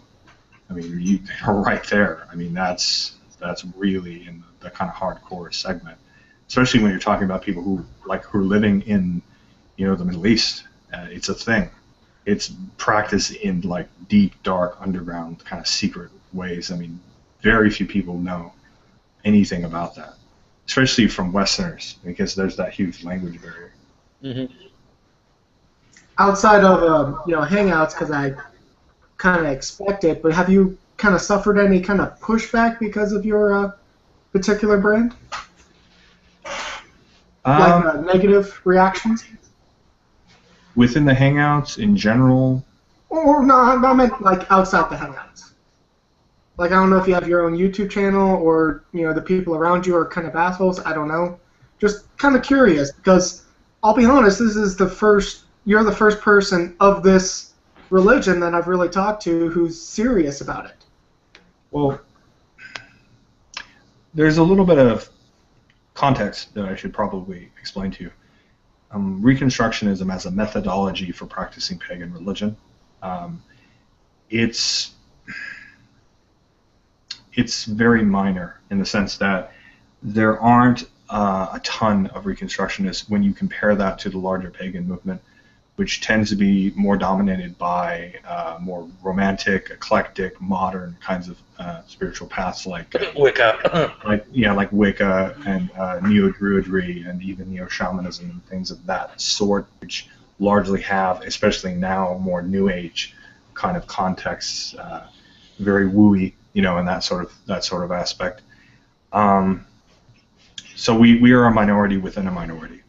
I would also argue that many traditionalists within the respective faiths, like traditional Wiccans, like initiated Darnarians, things like that, early like Obad Druids, and also occultists who are initiated into specific traditions, are also in a minority within a minority. There's a very big push for a sort of solitary, eclectic, neo-pagan kind of, or neo-occultist or postmodern. I mean, a lot of people are just young people who are reading books at Barnes & Noble, and that's their path. They don't go further, they don't study, they don't look into history or linguistics, they don't get initiated, they don't find groups. It's really a lot of times it becomes so eclectic that it's a practice of one, it's a religion of one, which is not generally how spirituality works. Whether you're doing offline or online, you want to find other people to whom you have some kind of fellowship with or some kind of grouping, and many Reconstructionists are very on about that. We are very vocal within our own circles, but generally not. And I can speak for myself and many other polytheists in this respect. The vast majority of hate that we've gotten is actually from other pagans, from these kinds of eclectic, very kind of wishy-washy, fluffy, we use those kinds of people. When I've been, not forceful, but when I've, stood my ground, described that I have a faith, there's structure, that I have a virtue set and all that kind of stuff, even to Christians, I've actually garnered a fair amount of respect, online and offline. Respect it, because I'm not doing it just to spite. I'm not being some teenager wearing a giant pentacle on my chest, just doing it for for the attention. I actually genuinely have this, and I've even shown people my altar, and they've had a good deal of respect. I have gotten a fair number of negative attention from atheists, quite a bit, but that's contingent upon the specific circles. The general atheist people that I've met, friends of friends, person at a party, they could really care less. The worst things that I've heard or experienced as a result of my faith have been online. There's very much that keyboard bravery. I'm behind a computer screen. I'm going to say horrible, mean, atrocious things at you because there's nothing you can do about it. Yeah, it happened. Like, to expand upon that, like, I'm a Hermeticist at heart. Again, I also practice a little bit. I put a little bit of Buddhism in there too. But then again, every Hermeticist throws a little bit of something else in there. Yeah. And the big thing about Hermeticists in this day and age, and this isn't coming from. I shouldn't say this is just me. This isn't just. I mean, it's everyone is affected. Is that there's an argument, really? I should say there's a separation, because a lot of people, the orders really are getting messed up. What if you ever heard of the Hermetic Order of the Golden Dawn? Not to be confused with the fascist organization. It broke up a while ago, and now it's in two separate parts, and neither one is really traditional anymore. Nowadays if you check a site, it's called Watchers of the Dawn. I'll link you guys. But they talk all about stuff like this.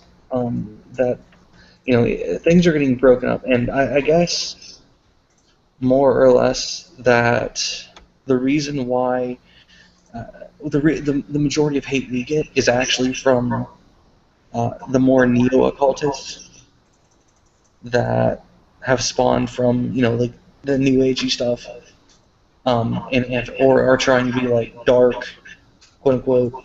There's a context within modern Western esoteric tradition that's often just called postmodern, but in more specific terms, it's post-thelemic. Pretty much everything after Aleister Crowley has moved in that sort of direction. It's very much endemic to the chaos magic movement, which is radically eclectic. So much, in fact, that it views belief systems and philosophies and context as things to be exploited on purpose, sometimes with malicious intent. There's very much that kind of postmodern element to it. You see a lot of that almost avant-garde element in modern occultism. And I mean, there's even a book called Modern Magic by Donald Michael Craig, which really kind of epitomizes that. You also see Prater Udi, who does a lot of that kind of blending of kind of everything. It's got a little of chaos magic, a little of thelema. But also in thelema itself, there's a lot of actual post-thelemic, like Kenneth Grant and those sorts of individuals who have moved everything into a sort of dark current, the Typhonian element and all of that. There is a little bit of the kind of Cthulhu, Lovecraftian shtick that's kind of been incorporated into it as well. Well, again, Cthulhu almost has been hermeticized in a sense. Even though it's a mythopoeia at best, it doesn't really necessarily have a strong context as an actual occult element. At least if you want, not if you want to be taken seriously. Yeah, I mean, but a lot of people have used Cthulhu. Me, even then, even myself. Sorry, it's late, and I've had some wonderful results with it. So I'm not saying it's right or wrong. I am saying that if you are a hermeticist, stay with your roots.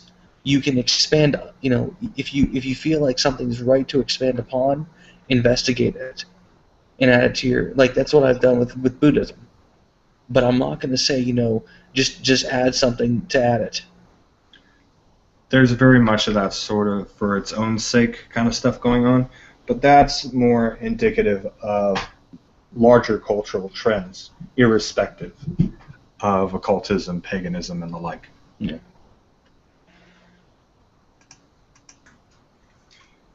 Well, I gotta say, apologies for the atheist, backlash that you've been getting, but it's really interesting because the only time I really hear those names are those, because I have heard, Watcher of the Dawn, and I've heard all these names, but it's always those, conspiracy theorist people that I keep hearing from. And it's like the only context I ever get. Well, Watchers of the Dawn, actually, they look over mainly just people who are involved in occult societies right now. And number one at the heat of the moment is EA Coding. Yeah. But coding, I can talk about. He's an interesting figure. For sure. And that gets us some pretty specific stuff that's largely outside of the ken of this conversation. But the thing is, obviously, with conspiracy theorists, and there's a whole kind of trope that goes along with that, the sort of zeitgeist elements and things you probably experience or listen to on a fairly regular basis, those sorts of individuals. There is a certain element that it seems to be a sort of weird postmodern Christianity. A lot of the conspiracy theorists who have this sort of Illuminati context, they are, in some context, sort of Christian, though they might go about it in a really weird sort of way. And esotericism and these ideas that are clearly more eclectic are threatening to them. But not even just the eclectic elements or the kind of mystery and taboo of occultism in general and magical practice, but also the sort of methodology and mindset of an occultist, which is very much against that kind of conspiracy theorist. The typical occultist that you will probably encounter that actually practices like it, they are very skeptical. The kind of position that a typical occultist actually has, and I don't want to speak too much to your tradition, as it's not mine, Justin, but the ones that I have met over the years have been very agnostic. Not agnostic in the traditional classical secular agnostic theist or agnostic atheist aspect, but agnostic in the sense that they're not as devotional. For them, things are things that can be tested out. They should never take anything at face value. These are the kinds of people who do appreciate what a lot of atheists are actually trying to do with secularizing society, establishing a clean separation of church and state. So largely the part of the reason why pagans, polytheists, occultists, practitioners of alternative spirituality are angry at atheists is not because we hate you. We feel disappointed because some of us, despite not being atheists, are actually some of your best advocates. We're the same spiritual people. We're on your side. We think that some of the Christian orthodoxy and the just ridiculousness that's constantly being inserted into the public forum and into politics has no purpose in society anymore. And we're trying to get rid of it.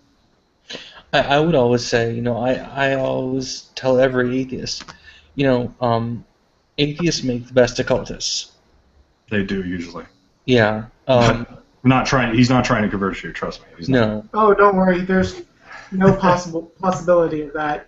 Though, For sure. from what I've seen about other atheists, mainly on Hangouts or in YouTube, is a lot of them, and I don't want to put words in their mouth. If this doesn't apply to them, obviously I'm not talking about them. But for what I've seen, a lot of it kind of stems from a little bit of resentment to religion. So when they left their faith, they're like, everything is BS. And they kind of went super skeptical, with a lot of the things. So when they're talking to people like you or the crazy Christians or whoever, they believe that it's fantasy for them. So it must be fantasy for everything else. So the people who are following these, there might not be something right in the head.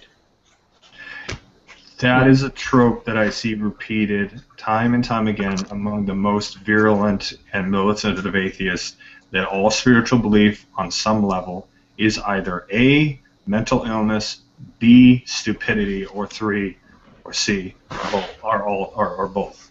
There's very much that sort of aspect. And when I talk to these people, many of them are politically liberal. They're very much about egalitarianism and equality. But what they're saying in that statement is incredibly fascist, like neo-Hobbesian, like the idea that somehow there's an elite group of people who are so intelligent and mentally perfect that they have no belief, that they're better than everyone else. And I see that perpetuated a lot. Yeah, and honestly, it's a shame because, like with the people who are Christian fundamentalists, there's a point where you cannot have a discussion with them. No. Because, like you've experienced, they become very insulting. And even if they're listening, kind of like what I've been doing, but when they're listening, they have that little smirk, or they're not really listening, or they're just trying to work out your argument so they can break it down, instead of actually listening to what you believe. A common vernacular that I've seen is that when I describe my belief, just when they ask me, just in conversation, when they ask me, and I tell them, straight out, with all the polytheistic concepts. Obviously, polytheistic religions aren't trying to convert. That's a standard that most logical people know. Their immediate response to me is, oh, so what is this about your claim? When was I claiming anything? When was I claiming fucking anything? I was just describing my belief. A lot of that is kind of like second nature, because when they're talking with fundamentalists, they kind of say, oh, so you believe there is no God, or you're trying to claim that there is no God, or something like that. So they're very quick to try to turn it back on you, saying, no, where's your evidence? Something like that. Yeah. And I, like I said, I honestly think that there should be a little bit more of a sort of interface between people of sane faith and atheists, because there's a lot of information we have about the historicity and comparative mythologies of world cultures throughout time that you guys could use against Christians, instead of it always being the same polemic of trying to prove through materialism that there's no God. Try using some of their own arguments against them. Demonstrate that there are elements within Christianity that clearly have nothing to do with Christianity, that are clearly from much older religions. Common one that I tell people to go to, talk about Near Eastern religions. Talk about ancient Sumeria and Babylonia and Assyria. Talk about ancient Egypt. And they'll be like, what the fuck, where'd this come from? Because nobody brings that up. Nobody brings up the fact that so much of what's in the religion and what's in earlier Jewish religion largely comes from borrowing of other Near East tradition. Especially what should be brought up often, very often, is the Jewish practice of Kabbalah. Yeah, which clearly is Babylonian. Very much so. It originated out of Babylon, and really it's been... Yeah, and it's the funny thing too, Ruben, is no Jew would deny that. And actually some of the people who've been the most respectful of my polytheistic tradition have been Jews. Seriously. I had an Orthodox Jew tell me, oh, you practice Greek religion. The Greeks helped us rebuild the temple. That's fucking cool. All right, we're cool. I want to have a drink with you now. This is cool. So, yeah. So, yeah, for sure. It's funny. I actually think that Jewish people have really gotten the short end of the stick because of Christians, probably more so than pagans. You looking back at how much of their tradition was just hijacked by Christian religion it's pretty appalling. Yeah. Well, Christianity as a whole is more. I out of all the religions, I'd call it more of a cult than anything. It is a Roman mystery cult. That's what Christianity is. You could say Greco-Roman, but I hate using that term because it tries to mix Hellenic with Roman too easily. When there are clear differences between the cultus Deorum Romanorum and the Hellenic cultist. So, I mean, the one thing I noticed real early on was the aspect of Lucifer.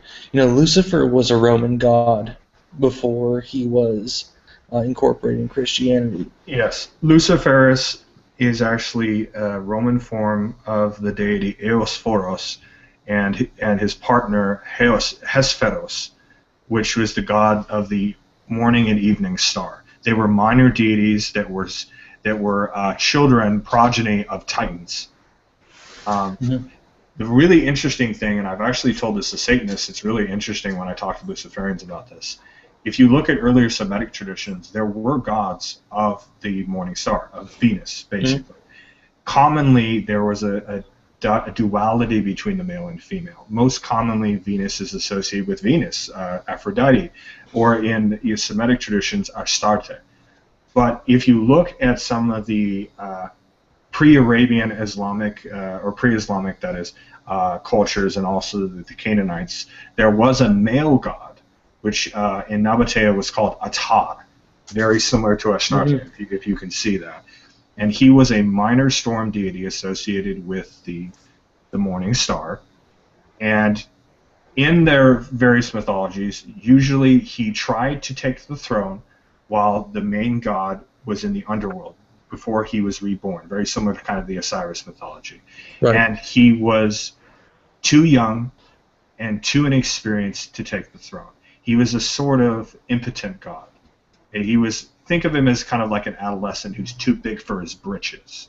So that's really the trapping of Lucifer. That if you take him back very, very early, he is much more similar to a very minor storm deity who is kind of a bit of a miscreant, has somewhat of a Hermesian kind of context, but that's pretty much it.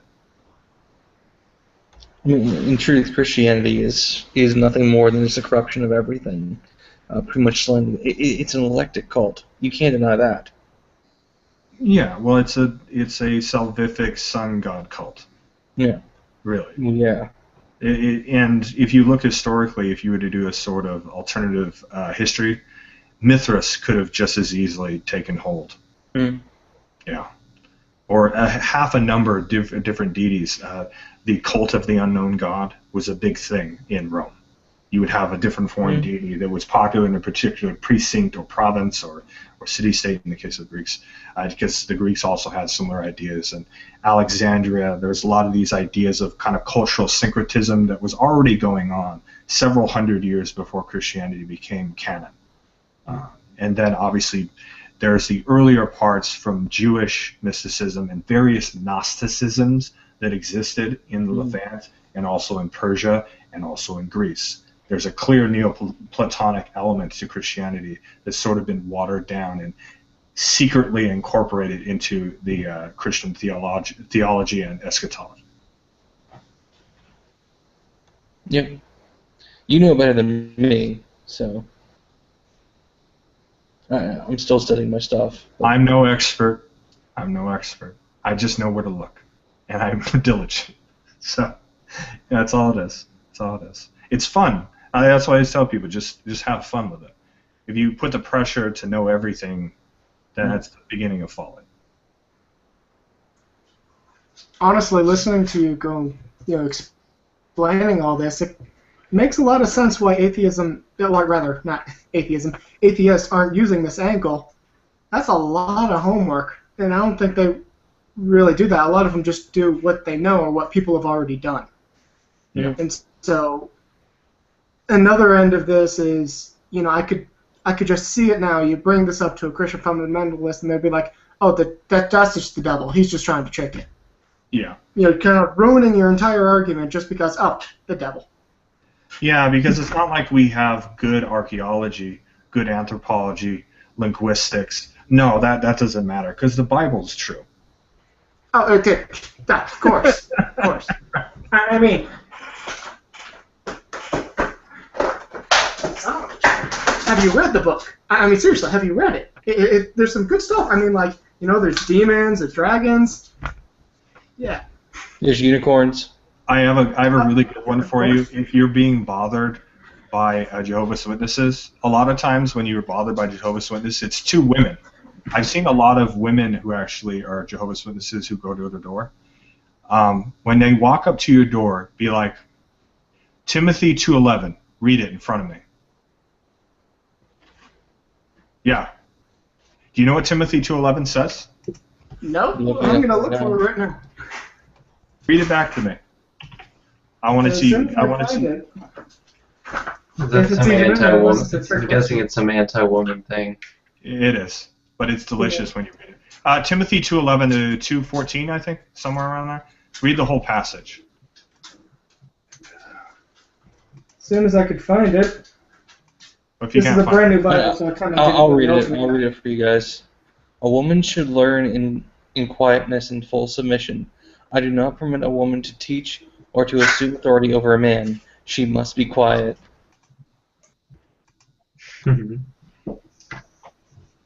That's pretty terrible. It's delicious when you see their facial expressions. I love it. Another good one that I've always done is I bring out my Gnostic Bible and other Bible, which has all the extra biblical pseudepigraphic texts that were taken out of the Bible. These books, dude, are huge. They're like this thick. Like, they're huge books. I did that once. I had this really... Hold on, I'll go grab it. The Gnostic Bible is Like, and I don't know if you know. Barnstone, that one. Oh.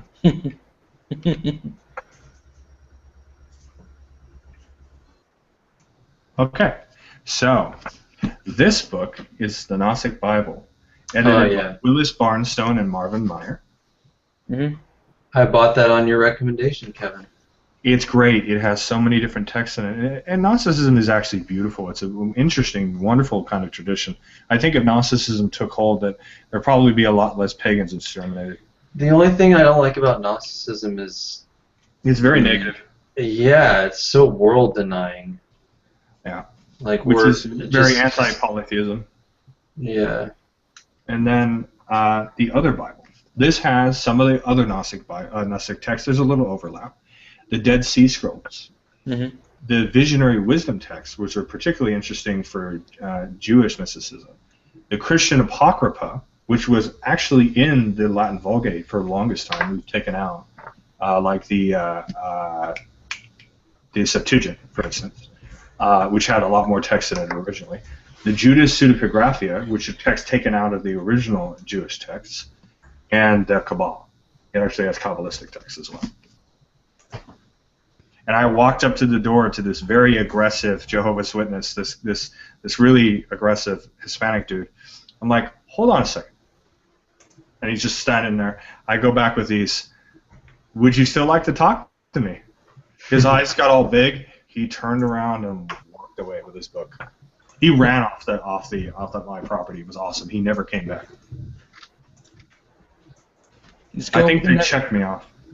Just go up to the Necronomicon. Like, what are you doing? Just to go up and be like, all right. Oh, you mean this? Yes, that. No, you need it. You need it in the leather-bound human skin version. That'll scare him. That's delicious. I got so many books to screw with people. Oh, human leather. Exactly. Let's see, what would be another funny one to pull out? Dictionary of Gods and Goddesses. No, that wouldn't scare him off. You need something completely evil. Yeah, no, I got lots of like fucked up shit. Greek religion, Roman religion. I got the complete work of H.P. Lovecraft. I could use that to scare off people. It's big enough that people will think it's the Bible. Absolutely, absolutely. I just picked up a cool book cut by a guy called Raphael Petai, and it's called the Hebrew Goddess, talking about Asherah. I don't know that much about it, but someone recommended it to me, and I'm probably going to start reading it pretty quick. In some of the Canaanite mythologies, there were Asherah was the consort of El. Mm-hmm. We don't have a whole lot other than the Baal cycle for Canaanite as far as like core early Canaanite, but the Phoenicians, who are a later culture that kind of came out of the earlier Canaanite, they did have something called the Sensuthieton, which was their sort of creation myth that was written down by the Greeks. And they used Greek terms to describe it. I actually had a friend of mine who's into that form of polytheism, and he translated everything using earlier Canaanite terms for their various deities. And it's pretty sophisticated. It sounds a lot like Hesiod's theogony, kind of describes the separation of different elements, and it's very interesting, especially when you compare it to a Kabbalistic viewpoint. So it's very fascinating. The one I'd recommend everyone read is Jesus the Phoenician. I just recently picked up a copy of that. Phoenician? That's interesting. It was actually due to it's if you haven't read it, do. I heard about it from Poke Runyon's podcast, and it talks about like really how he says when he says my Father in heaven, instead of referring to Jehovah, there's a good chance he was referring to El. El, yeah. Well, El was one of the earlier deities, even though that Baal or Baal Hadad was actually the more powerful storm deity. He was very much like Marduk in that sense. He was the powerful hero god who fucking ruled shit. And fought the darkness. I mean, there was always, in earlier Near Eastern traditions, there was always a god of darkness. You see an analog to this in Egyptian mythology with the story of Horus and Set, though in that kind of context they're more like brothers. But in the earlier traditions, it was more the blessed son of the higher king who fought against this primordial evil deity who's death incarnate. And in Canaanite it was Mut, which is just death. I mean, he's just the god of death who comes out of the abyss waters. It's very, very scary the way it's sort of described. A lot of go ahead. I was just gonna ask. I forget the name of the evil not Canaanite, Zoroastrian god. Like Ahura Mazda was the good one, right? Ahura Mazda and Enkidu Manu. Yeah. That was the evil god? The evil god, yeah. Okay. Or Angra Manu? I'm not great with Persian or Avestan, especially not Avestan. So, but yeah, don't take my word on it. It should be...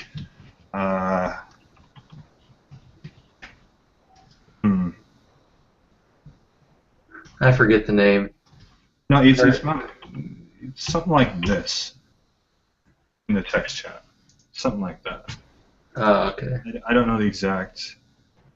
Yeah, Ahriman is a different deity. But that's the one I was thinking of, Ahriman. Yeah. But yeah, I don't know that much about him.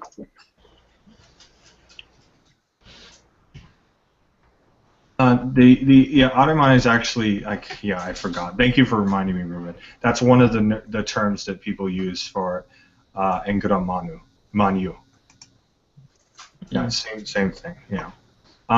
It's really interesting when you study Zoroastrianism because, in a qualitative sense, it's a sort of middle ground between the Abrahamic traditions and Hinduism. A lot of earlier pre-Zoroastrian Persian mythology is a lot more in line with Hindu ideas, and the earlier gods were sort of not necessarily demonized but lessened in power, when the earlier forms, pre-Zoroastrianism, was much more like how they were viewed in Vedic Hinduism. Mm-hmm. Fascinating tradition. Very much focused on fire. And I don't know why. I never understood Vedic astrology. One is tropical and the other sidereal. I think, isn't Vedic astrology sidereal? Or I'm not like an astrologist, so I don't know a whole heck of a lot about it. No, who was that guy that was in our chat? Who's the other Kabbalist? That guy from Germany? He's in my group. He would know. Yeah, I'll have to ask him next time I see him. He lives in a different time zone, so it might be a little tricky. Yeah. Welcome, Wolf. Who else could we... the other one I want to get in this group is Tom. I'd love to see Tom in here. Yeah, absolutely. Tom has hidden wisdom. Everything he says is full of wisdom. Yeah, for sure. He's a great guy. Well, hopefully we'll get a little more spillover from our little group getting into here. The issue, obviously, is people like Evan coming in, you know? I think that's a lot of people from our group is worried about coming in. Is that we're going to get people like that coming in and being crazy. Well, Evan was in that case, but... Yeah, and then obviously the aforementioned militant atheist types who want to just start shit to start shit. So. Yeah. Well, as long as you guys set, rules for the hangout, most of those people aren't going to give you a problem. Yeah. Like, they might try to poke around the edges, but they'll stop. Poking around the edges is actually good because it helps us to challenge ourselves. It helps us to remain skeptical, to not take everything too literally. Fanaticism is a bad thing in whatever spiritual practice you have. You want to be logical and rational. That was definitely something that's very contingent upon Greek religion. They were very much focused on the idea of no superstition. That's where the word superstition comes from, is from Roman religion, superstitio, and irrational devotion to faith that overrides logic. That was something that they did not want in religion. So why there was such a huge fight. That's good. Yeah. I didn't really know what to do, so I just started doing stuff. It looks good. I like it. Can we see? The things, the stuff you're doing. Sorry, I thought I was muted. It's a painting. Okay, I gotcha. I'm not trying to put you on the spot. So, Wolf, do you have a mic? If you don't, it's okay. Just wanted to know. Yes. Oh, Okay. all right. Cool. I mean, you could tell us about yourself if you're interested. Justin's new, fairly new to this kind of group, so.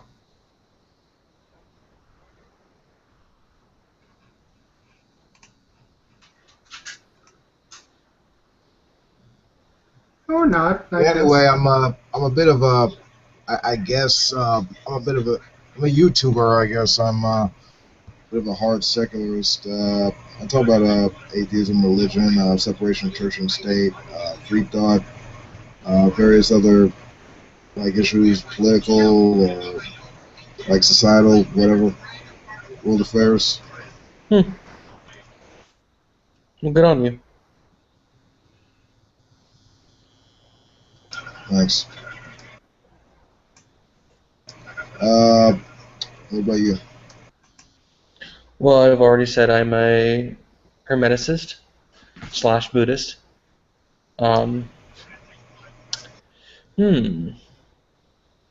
Hermeticist? Yes. He practices So, occultism. Yeah. So, is your attention focused on the all? You could say that. It's more on the best way I could describe it. Have you ever heard of a book called The Kabbalah? Yes.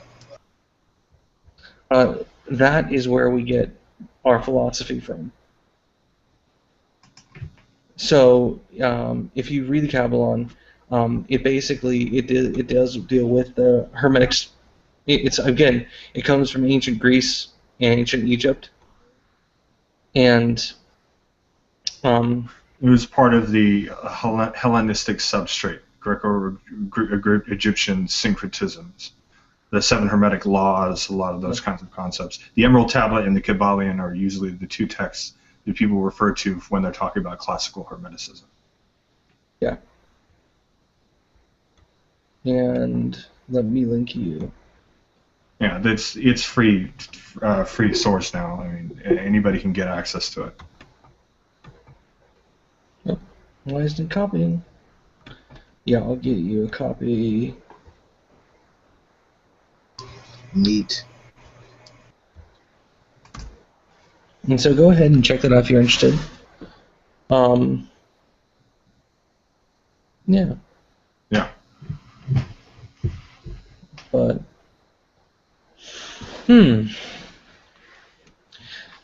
so I both practice. I guess I'm a strange creature.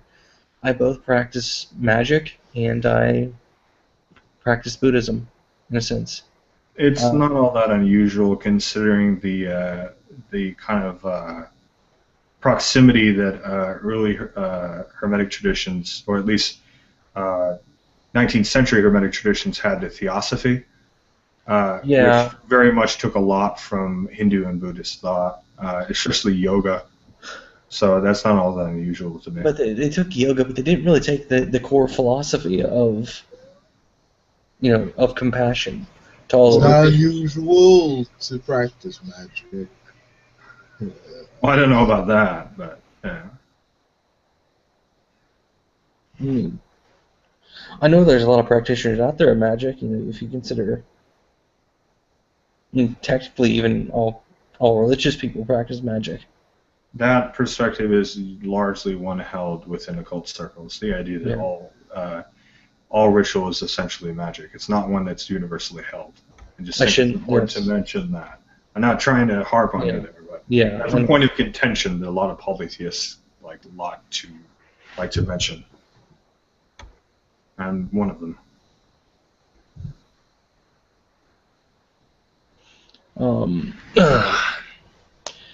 But and I forgot to show this off. This is a little thing I'm kind of proud of. I shouldn't be proud of it, but I am. I got my Om Mani Padme Hum bracelet.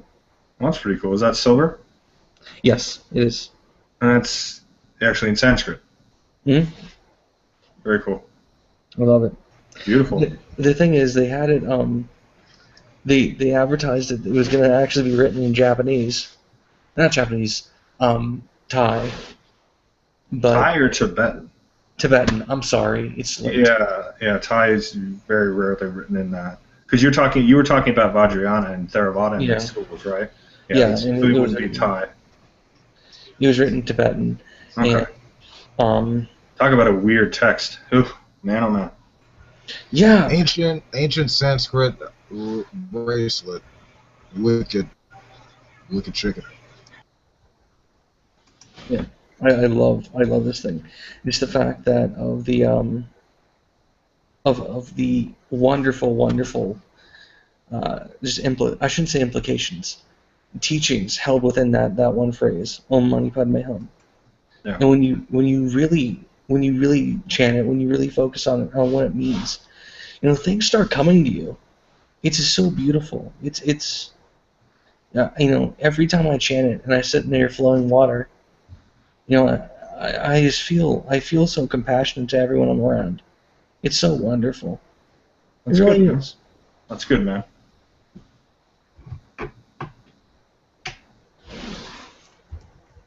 There's a lot of other mantras and various sutras that you should also start collecting and studying.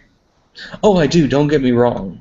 Yeah, Don't get me wrong. it's really important if you want to go the mantric route with a lot of Buddhist teaching, because there's a lot of history behind it, and each school will interpret them slightly differently. But trust me, I've done a ton of mantras. I know a ton of mantras. This one sticks out to me personally. Well, yeah, it's the classic one. Mm-hmm. And it's just because it had such a massive impact on me. Good. So. Good. Very good. That's what it is. So. Yeah. Let's see. There we go. And. Well.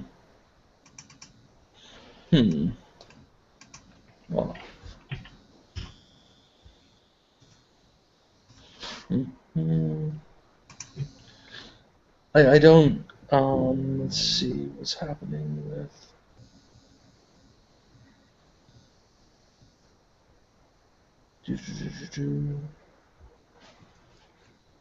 I'm browsing Reddit while we talk because it's.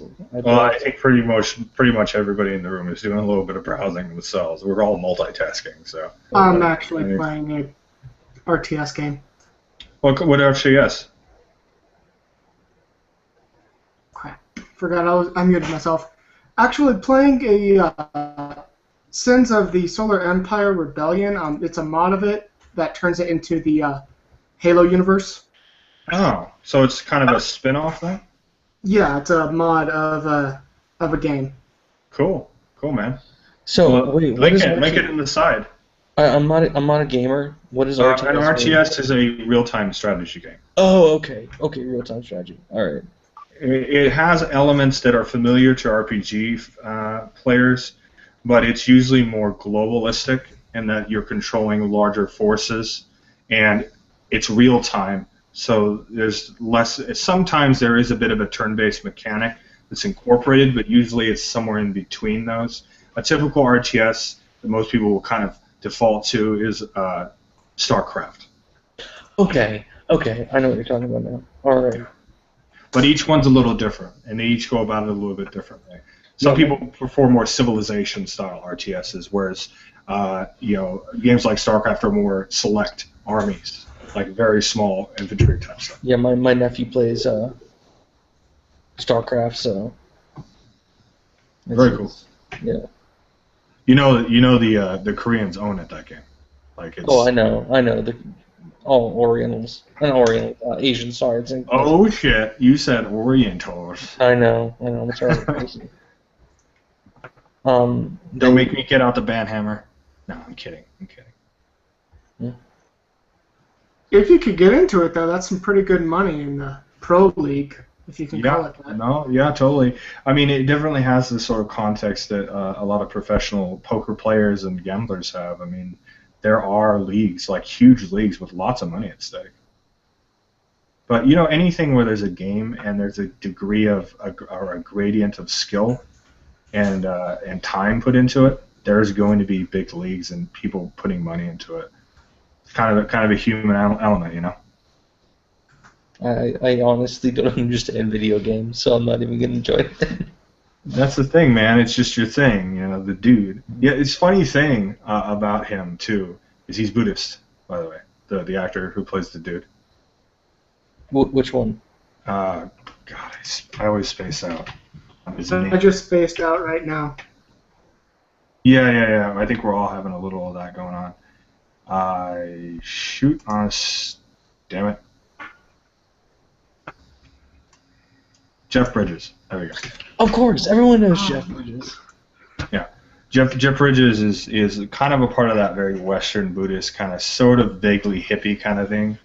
But if you really want to see kind of where he's progressed as an older guy and see a little bit of his Buddhist element, watch Tron Legacy, the recent movie. His whole vibe in that movie is like pretty excessively Buddhist. So it's pretty funny. Richard Gere is also a Western Buddhist. Really?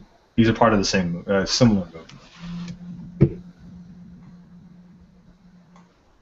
That's why I mentioned Zen, because Zen has a big Western following.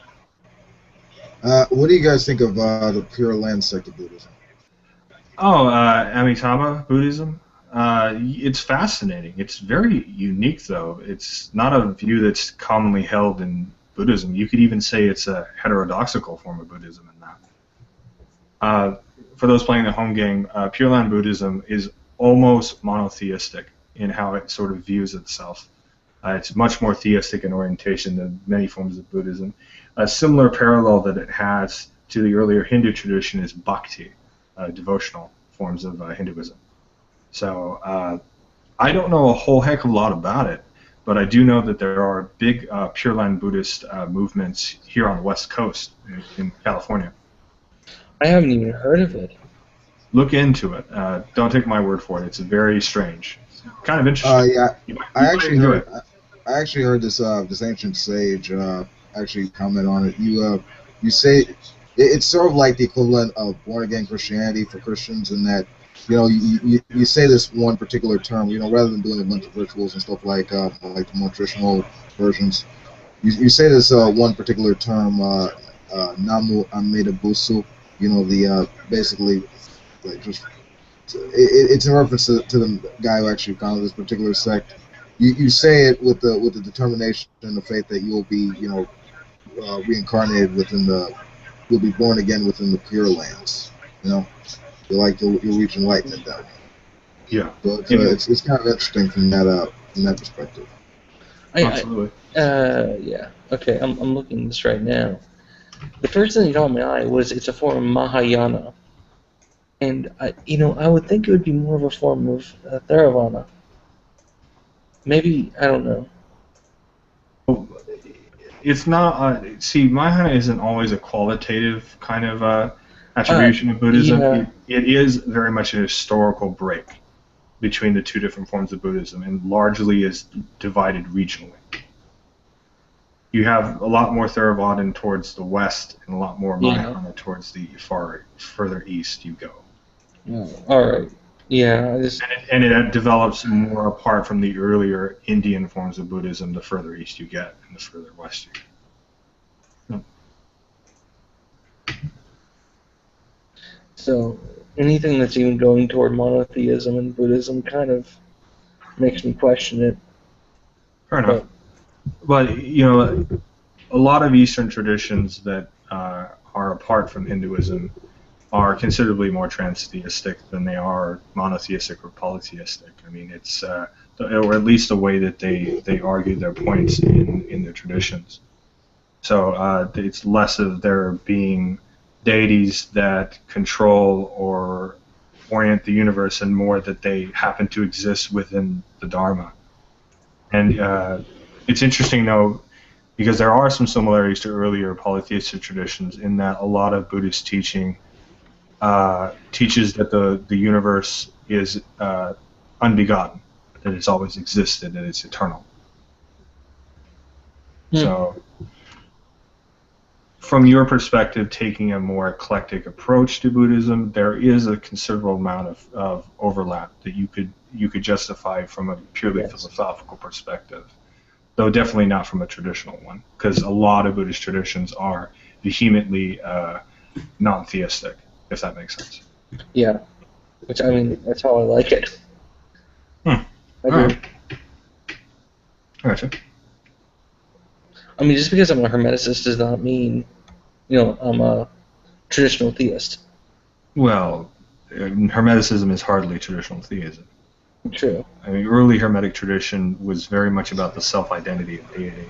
The way that they made sense of Greek and Egyptian deities was definitely distinctly different from both Greek and Kemetic traditions. So, it's a much, much different path. But once again, a lot of the Hellenistic period was full of a lot of cultural influx, both from obviously the Egyptian and Phoenician cultures, but also from the East and the Southeast, in India. Neoplatonism clearly has a lot, especially later Neoplatonism, has a lot of similarities to Hindu thought. But so did earlier Orphic tradition. Mm-hmm. So, yeah, definitely an interesting area for you to explore. Just make sure to do your homework because there's a lot to study. It's a completely different aspect of spiritual tradition. Again, I love Buddhism. I've been studying it for years. I mean, I'm not. This isn't my first time picking it up. I mean, I've been on it for about 3 years on and off, but I definitely have been on it. Well, one of the fortunate aspects of Buddhism that I've actually experienced is that many Buddhists are very open to teach. Yes. There are a lot of temples that either offer classes or the actual people working at the temples will give you some measure of instruction or give you some guidance or even materials from which to explore. I remember years ago I ended up going to this Buddhist temple. I was curious. It was a Burmese Buddhist temple. It was built out of a small house. And the guy invited me in for tea, and he actually taught me Burmese meditation. It was very fascinating. Mm. Yeah, so they're very open people, very compassionate. They very much focus on that, and a lot of good works in the community.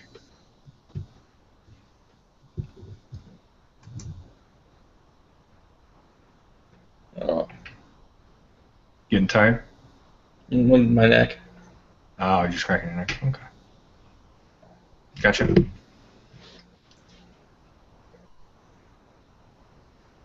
Well, actually, I think I'm going to cast off. So, Kevin and Justin, pleasure meeting you guys, and I will definitely see if I could try making these again. For sure. For Adam, Brother John, Reuven, Wolf, anyone else I've already talked to, nice talking with you guys again. You guys have a good night.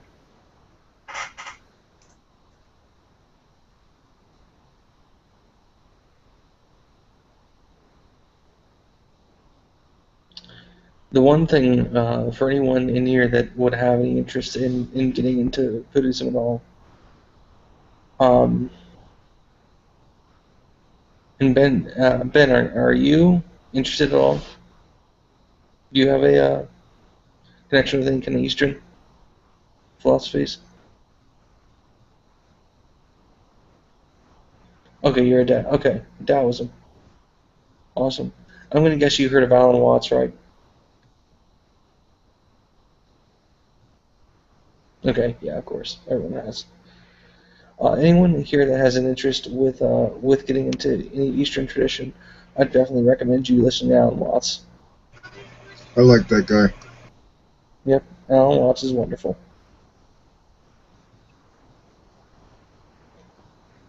Very. You should definitely consider hosting some of your own hangouts on that subject, Justin. That would be very interesting. I think there would be some people who would be interested in discussing it. Yeah. At the very least, at least from a Western perspective. Yeah. Welcome. I'm going to bite a pizza. We have some left. I'm hungry. Okay, sounds good. I'll be right back. Oh, boy. Yeah, I forgot about that. Brother John, are you still there?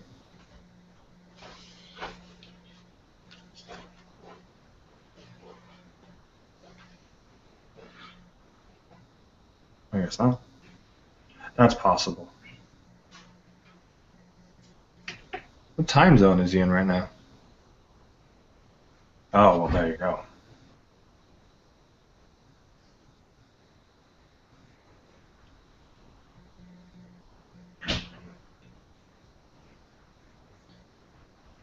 How are you doing today, Draco? Or Dracolio?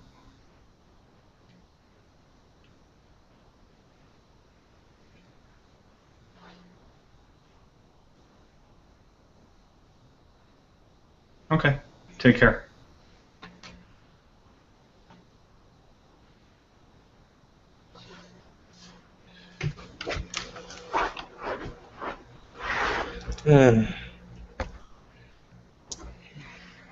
Did you find something?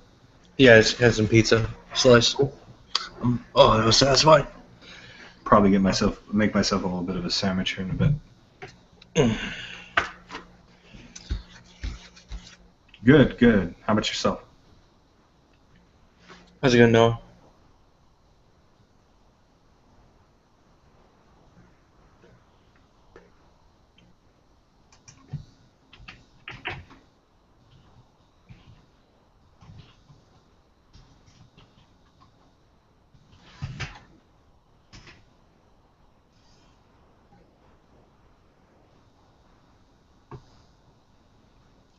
The system of Google Hangouts, or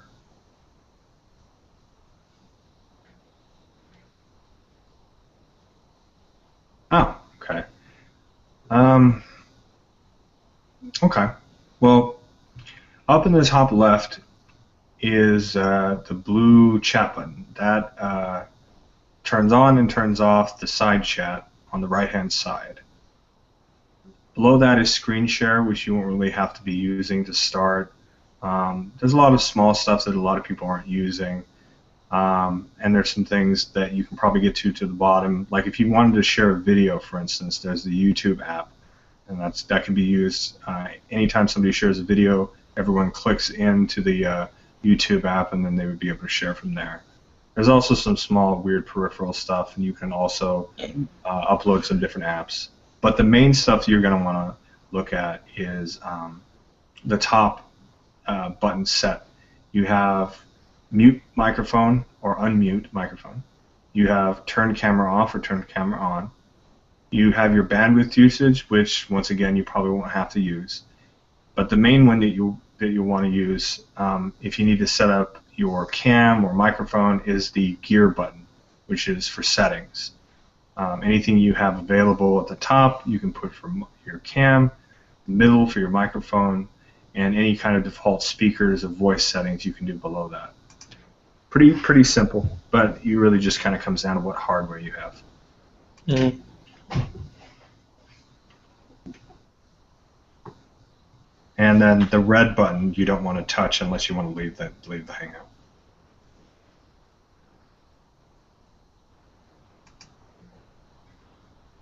I hope that kind of gives you a decent explanation.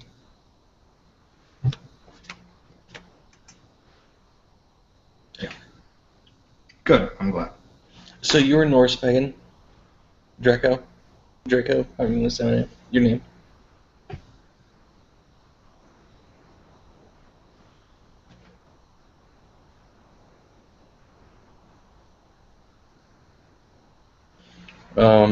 Okay. Well, you know, he's pretty new to the Hangout, so give him a minute.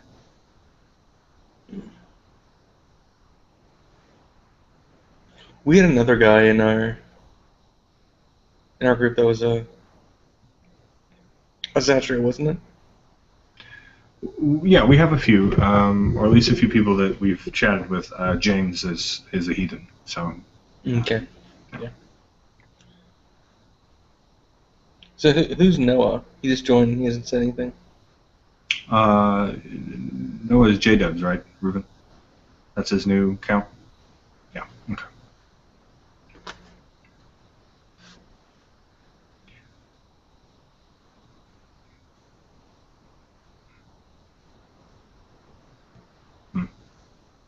Okay, that's cool. No problems. That's fine. Yeah.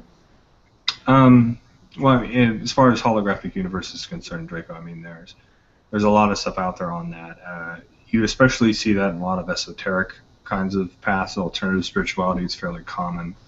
There are quite a few people who practice like occultism who would actually kind of ascribe to that. Though I do know a few pagans who ascribe to a holographic universe. I mean, there's a lot available to you. Just lots of chat rooms where you can kind of discuss that aspect. So I mean, just be open to whatever is available to you and just keep studying. Well, that's my best advice I can give you. Should we end it? Yeah, definitely.